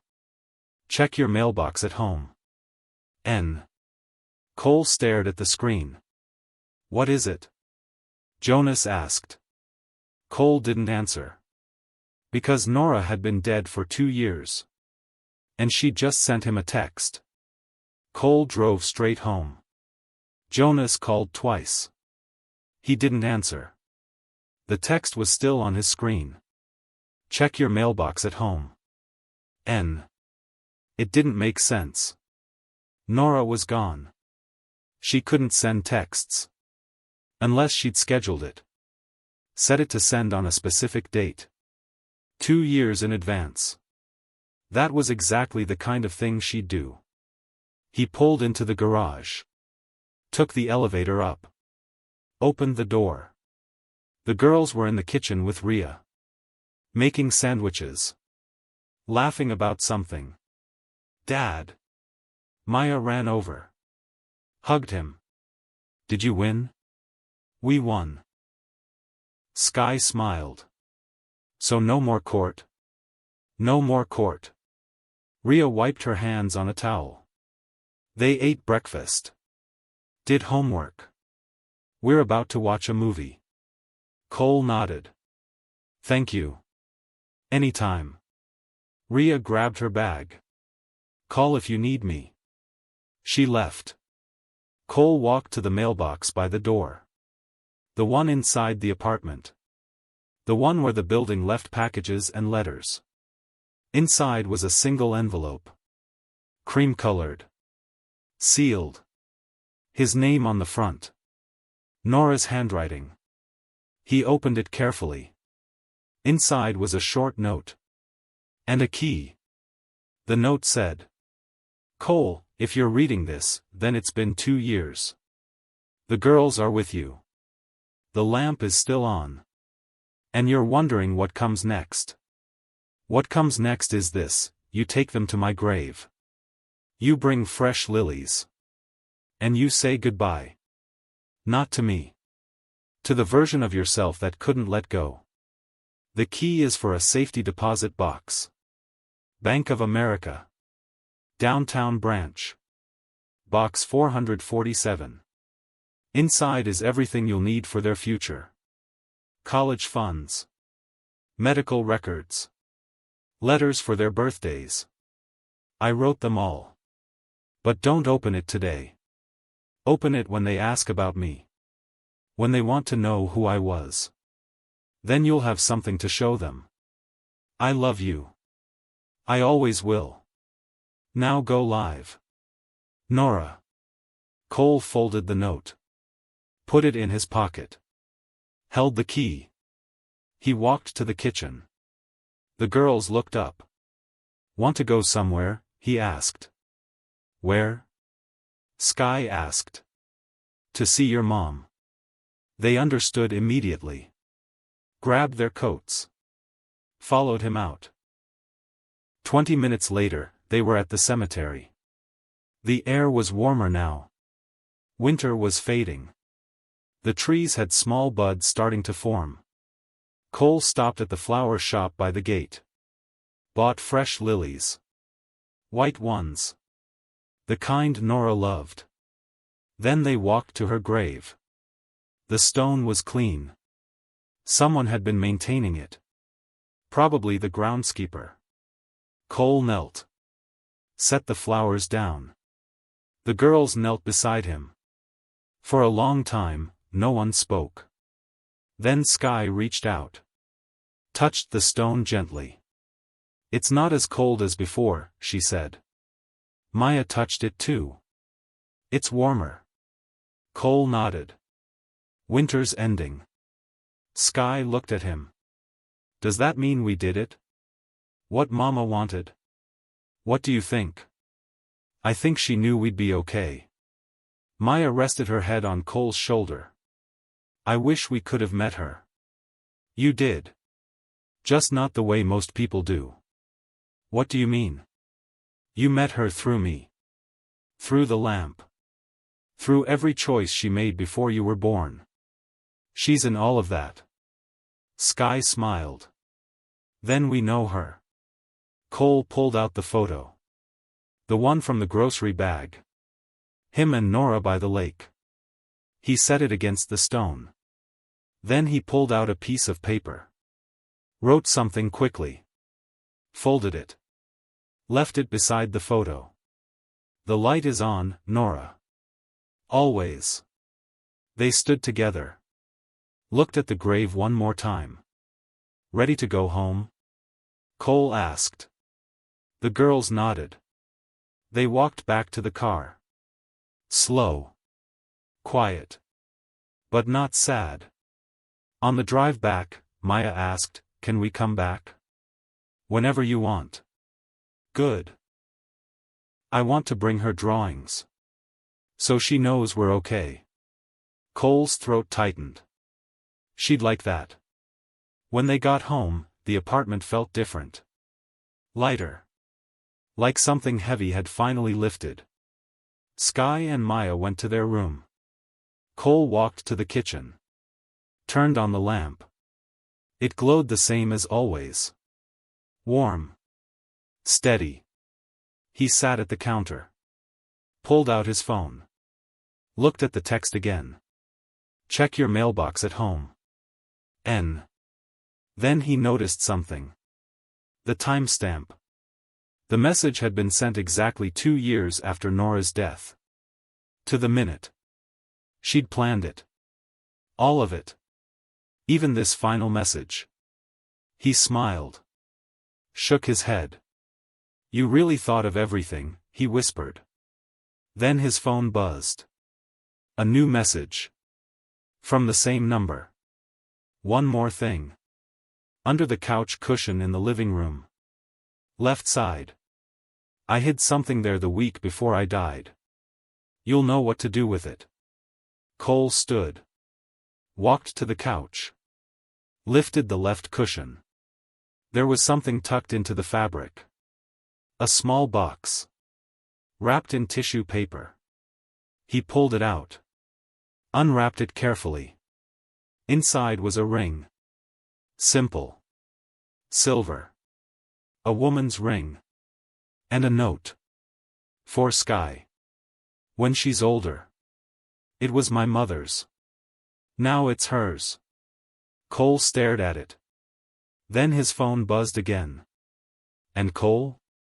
Stop checking your phone. I'm not sending any more messages. This is the last one. I promise. Now go be their dad." He laughed. Wiped his eyes. Set the phone down. But as he put the ring back in the box, he saw something else. At the bottom of the tissue paper. Written in tiny letters. "P.S. Check the freezer." Cole walked to the kitchen. Opened the freezer. Behind the ice trays. Behind the frozen vegetables. Was a small envelope. Sealed with tape. He pulled it out. Opened it. Inside was a USB drive. And a sticky note. "This one's just for you. Watch it when you need to remember why you're doing this. N." Cole held the drive in his hand. Looked at the lamp. Looked at the hallway where the girls were laughing in their room. Then he heard it. A knock at the door. He walked over. Checked the peephole. A woman stood in the hallway. Dark hair. 30s. Holding a folder. He opened the door. "Can I help you?" She smiled. "Mr. Vale? I'm Kate Brennan. I worked with your wife at the clinic. I need to talk to you about the girls." Cole's jaw tightened. "What about them?" Kate glanced down the hall. Lowered her voice. "There's something Nora didn't tell you. About the surrogacy. About what she did to make sure it worked."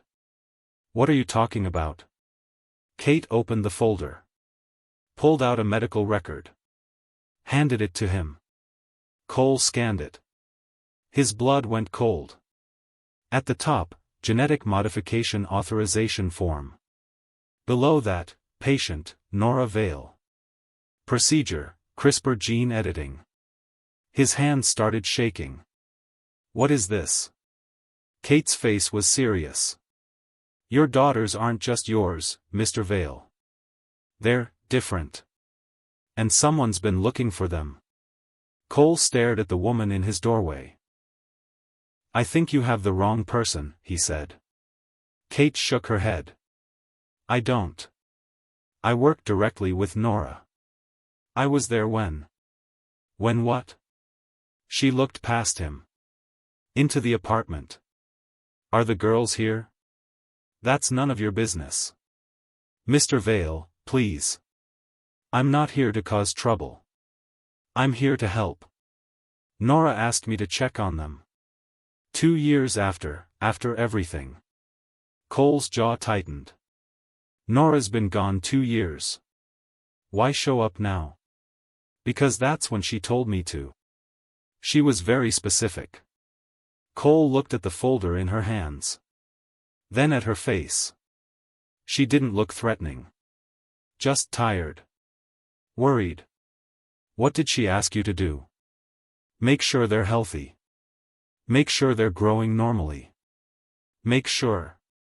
She paused. Make sure you're ready to know the truth. What truth? Kate glanced down the hall again. Can I come in? Just for 5 minutes. Then I'll leave. Cole hesitated. Then stepped aside. Kate walked in. Set the folder on the counter. But before she could say anything, Skye appeared from the hallway. Dad? Who's that? Kate turned. Her face softened immediately. Hi, Skye. Skye froze. How do you know my name? I met you when you were very small. You probably don't remember. Maya appeared behind her sister. Curious. Cautious. Kate smiled. And Maya. You've both grown so much. Cole stepped between them. Girls, go back to your room for a minute. But. Now. They left reluctantly. Glancing back as they walked away. Cole turned to Kate. Kept his voice low. You have 2 minutes. Talk. Kate opened the folder. Nora came to the clinic 4 years ago. She wanted children. But the cancer treatments had damaged her eggs. So we used donor eggs. Combined with your sperm. Standard procedure. I know all this.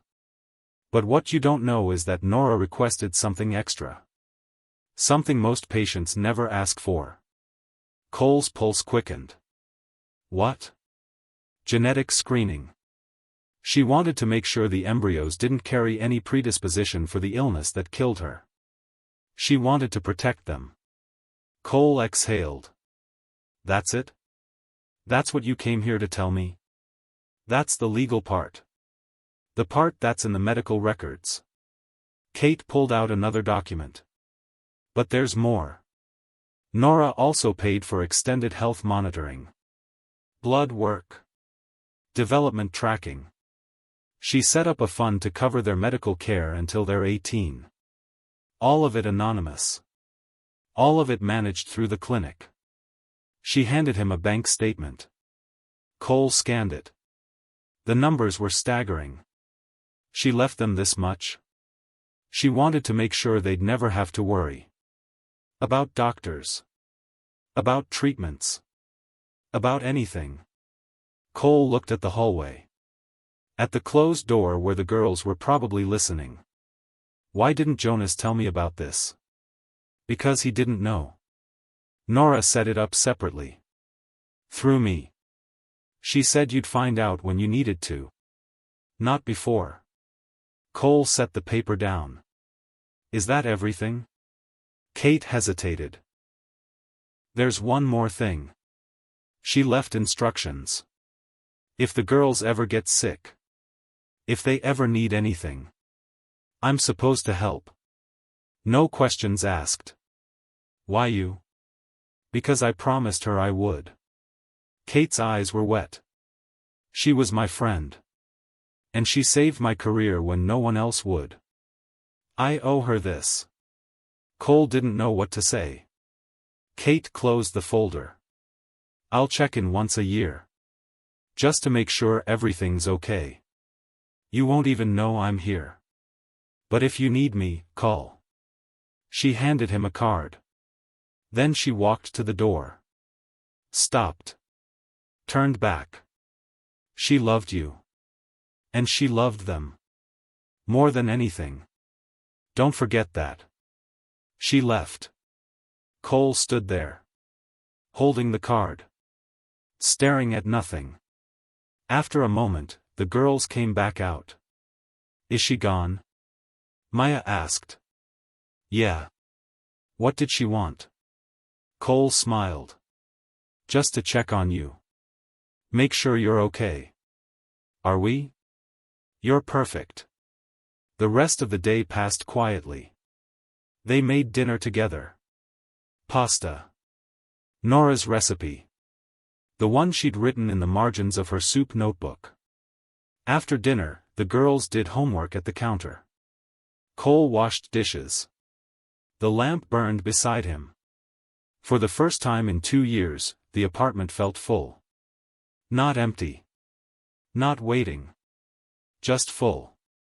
That night, after the girls were asleep, Cole sat in the kitchen.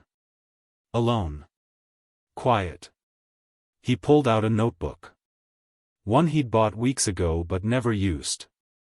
He opened it. Wrote at the top of the first page. Dear Nora. We're okay. He stared at those 2 words. Then kept writing. The girls are asleep. The lamp is still on. And I'm starting to understand what you meant. You didn't leave me instructions because you wanted me to follow them. You left them so I'd know I wasn't alone. I'm not. Thank you. Cole. He closed the notebook. Set it aside.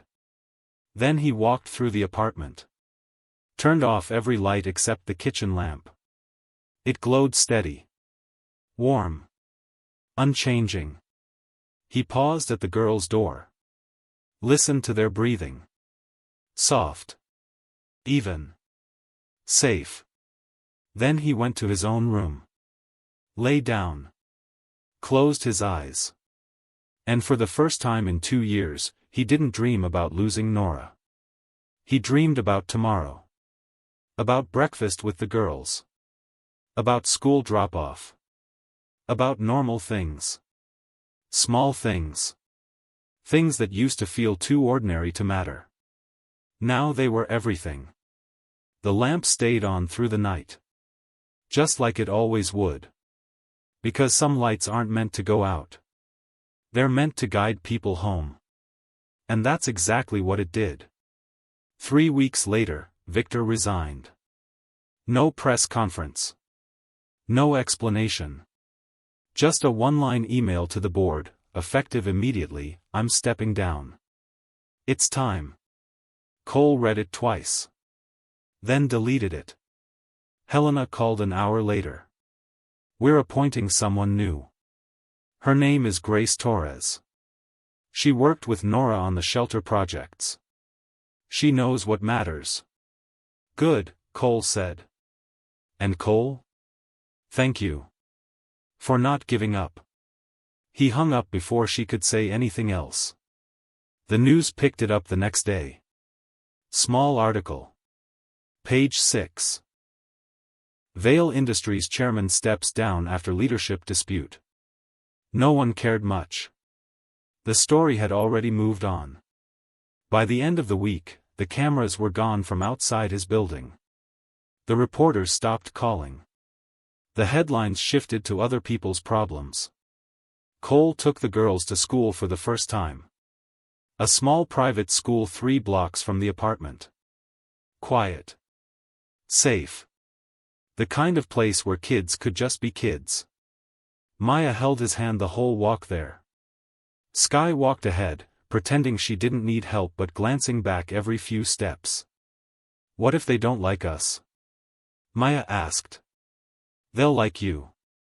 How do you know? Because you're exactly the kind of people worth liking. She smiled. Squeezed his hand tighter. At the entrance, a teacher met them. Young. Kind-looking. She knelt down to the girl's level. I'm Ms. Brennan. Welcome. Are you ready? Sky nodded. Maya hesitated. Cole knelt too. You'll be okay. And I'll be here at 3 to pick you up. Promise? Promise. They walked inside. Sky first. Maya following. Cole watched through the window as they found their classroom. As they sat at desks next to each other. As they opened notebooks and picked up pencils. Normal. Ordinary. Perfect. He walked back home. The apartment felt too quiet without them. So he went to work instead. Grace Torres met him in his office. She was older than he expected. Gray streaks in her dark hair. Sharp eyes. Firm handshake. I'm not here to replace Victor, she said.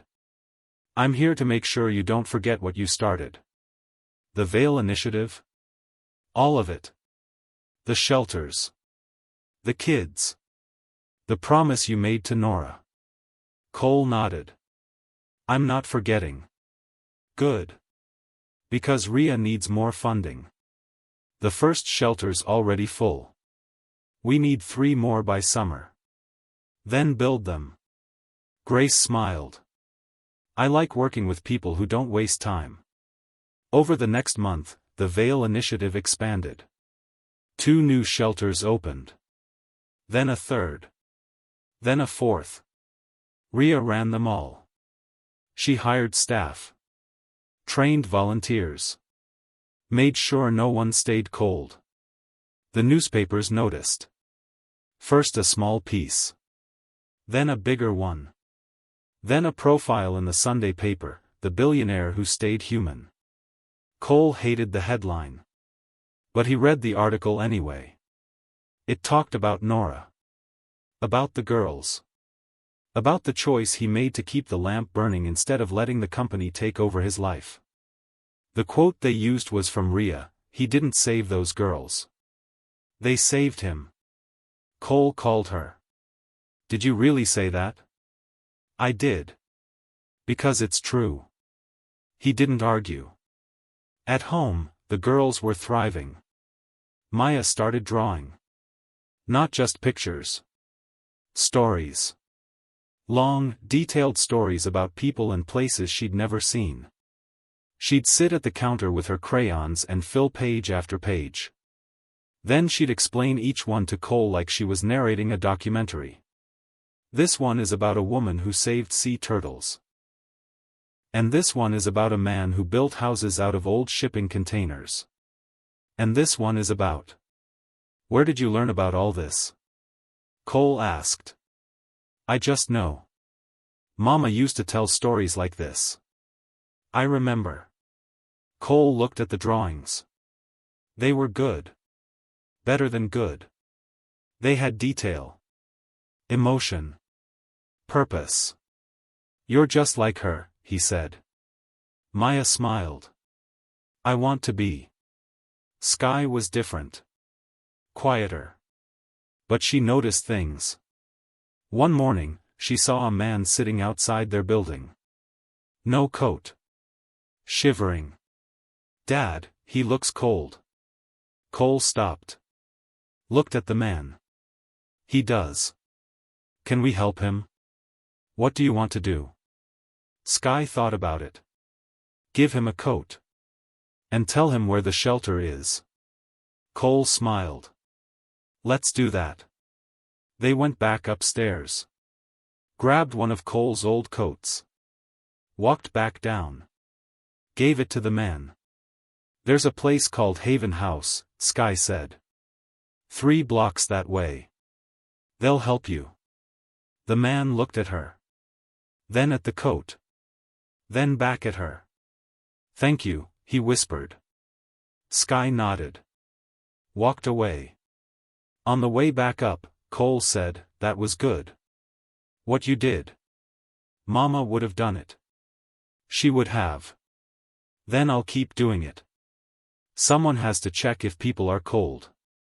Sky just said she'll keep doing what Nora did, checking if people are cold. If this story changed how you see love, loss, and second chances, subscribe because there are more stories like this coming. And I want to know. What's one small way you can check if people are cold in your own life? Comment below. Seriously, your answer might inspire someone else. Now let's finish this journey together. Cole stopped walking. Looked at her. She said it so simply.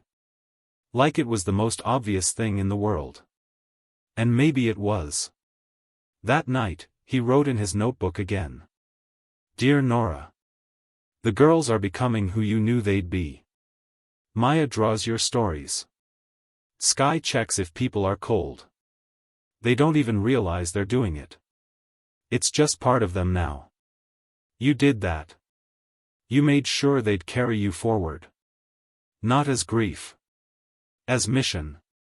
I'm trying to do the same. Cole. He closed the notebook. Looked at the lamp. It burned steady. Like always. The next morning, his phone rang. Unknown number. He answered. A man's voice. Calm. Professional. Mr. Vale, my name is Dr. Richard Corwin. I'm calling from the National Genetics Research Institute. I need to speak with you about your daughters. Cole's stomach dropped. What about them? Their genetic profile appeared in our database. We've been monitoring certain markers. And I'm afraid there's something you need to know. What markers? The ones associated with accelerated development, enhanced cognitive function, and potential health complications. Cole's blood went cold. What are you saying? I'm saying your daughters aren't like other children, Mr. Vale. And we need to run tests. Immediately. Cole's grip tightened on the phone. Who gave you their information? A pause. Then, that's classified. But I can tell you this. If you don't bring them in voluntarily, we'll be forced to get a court order. The line went dead. Cole stood there. Phone in hand. Heart pounding. Then he looked at the lamp. And for the first time since it was lit, he felt the light flicker. Cole hung up the phone. Then he called Jonas. Someone from a genetics institute just called. They want to run tests on the girls. They said something about enhanced markers and court orders. Jonas was quiet for a moment. Did they say who gave them the information? No. Just that it was classified. That's illegal. Patient records are protected. Someone broke the law to access their files. Can you stop them? I can try. But Cole, if there's something actually wrong with the girls. There's nothing wrong with them. How do you know? Cole looked down the hall. At the closed bedroom door.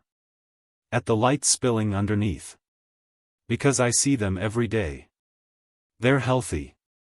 They're happy. They're normal. Then we fight. I'll file an injunction. Block any court order. But you need to be prepared. If they push hard enough, this could get messy. Cole hung up. Walked to the girls' room.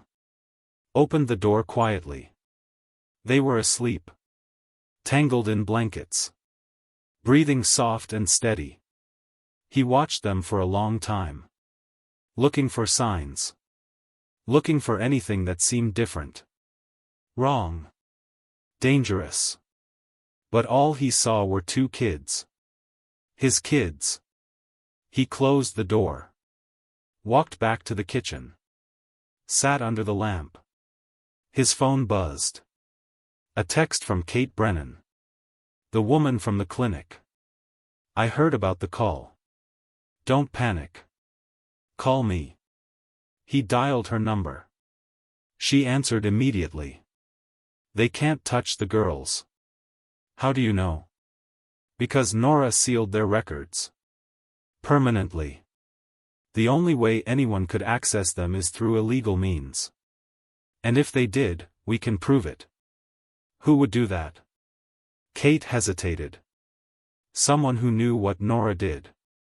Someone who worked at the clinic back then. I'm looking into it. What did she do, Kate? What was on that form you showed me? Nothing dangerous. I promise. She just wanted to screen for genetic illness. That's all. Then why are they calling? Because someone's lying. Trying to scare you. Trying to make you doubt. Cole's jaw tightened. It's working. Don't let it. The girls are fine. And I'll make sure they stay that way. She hung up. Cole sat there. Staring at the lamp. At the light that never went out. Then he opened his notebook. Wrote one line. Nora, if you're listening, I need you to be right about this. The next morning, Jonas called. The institute withdrew their request. No explanation. Just a one-line email saying they made an error. An error? That's what they said. I pushed. They wouldn't say more. But Cole, someone made them back off. And I don't think it was me. Cole thought about Kate. About the way she'd promised to protect the girls. Thank you, he said. Don't thank me. Stay alert. Someone out there knows about your daughters. And they're watching. Cole hung up. Looked at the girls. They were eating cereal at the counter. Laughing about something Maya had drawn. They didn't know. Didn't need to know. Not yet. He joined them. Poured himself coffee. Listened to them talk. Dad, can we go back to the grave today? Maya asked. Why? I finished the drawing for Mama. I want to leave there. Cole nodded. After school. That afternoon, they walked to the cemetery together. The air was warmer now. Spring was finally here. The trees had leaves. The grass was green. Maya carried her drawing. Sky carried fresh lilies. They knelt at the stone. Set everything down carefully. Do you think she can see us? Maya asked. Cole thought about it. About all the letters. All the plans. All the ways Nora had reached across time to guide them here. I think she always could. They stayed for a while. Quiet. Peaceful. Then Sky stood. I'm ready to go home. Cole smiled. Me too. That night, after the girls were asleep, Cole walked through the apartment. Turned off every light except the kitchen lamp.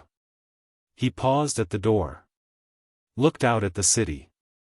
At the light stretching to the horizon. Thank you, Nora, he whispered. Then he walked to the framed photo. The one from their wedding. He lifted it down. Pulled out a fresh piece of paper. Wrote on it. Dear Sky and Maya. If you ever forget how to begin again, remember this lamp. Your mother left it burning for you. I kept it burning for her. And someday, you'll keep it burning for someone else. That's how love works. It doesn't end. It just gets passed forward. Love, Dad. He folded the note. Tucked it behind the frame. Put it back on the wall. Then he walked to his room. Lay down. Closed his eyes. Down the hall, a small voice murmured in sleep. Please, Mama, don't stay cold. But the voice wasn't scared anymore. It was certain. Like a promise kept. Cole smiled. Let sleep take him. Outside, the city glowed. Indifferent and alive. Inside, warmth won. The lamp stayed on through the night. Just like it always would. And in the morning, when the girls woke up, they'd find breakfast waiting. They'd find their father smiling. They'd find a home that finally felt like one. But they wouldn't find the USB drive Cole had discovered weeks ago. The one labeled, "For Sky and Maya. Play this on their 10th birthday." It sat in a drawer now. Sealed. Waiting. Because some stories don't end. They just pause. Until it's time to begin again.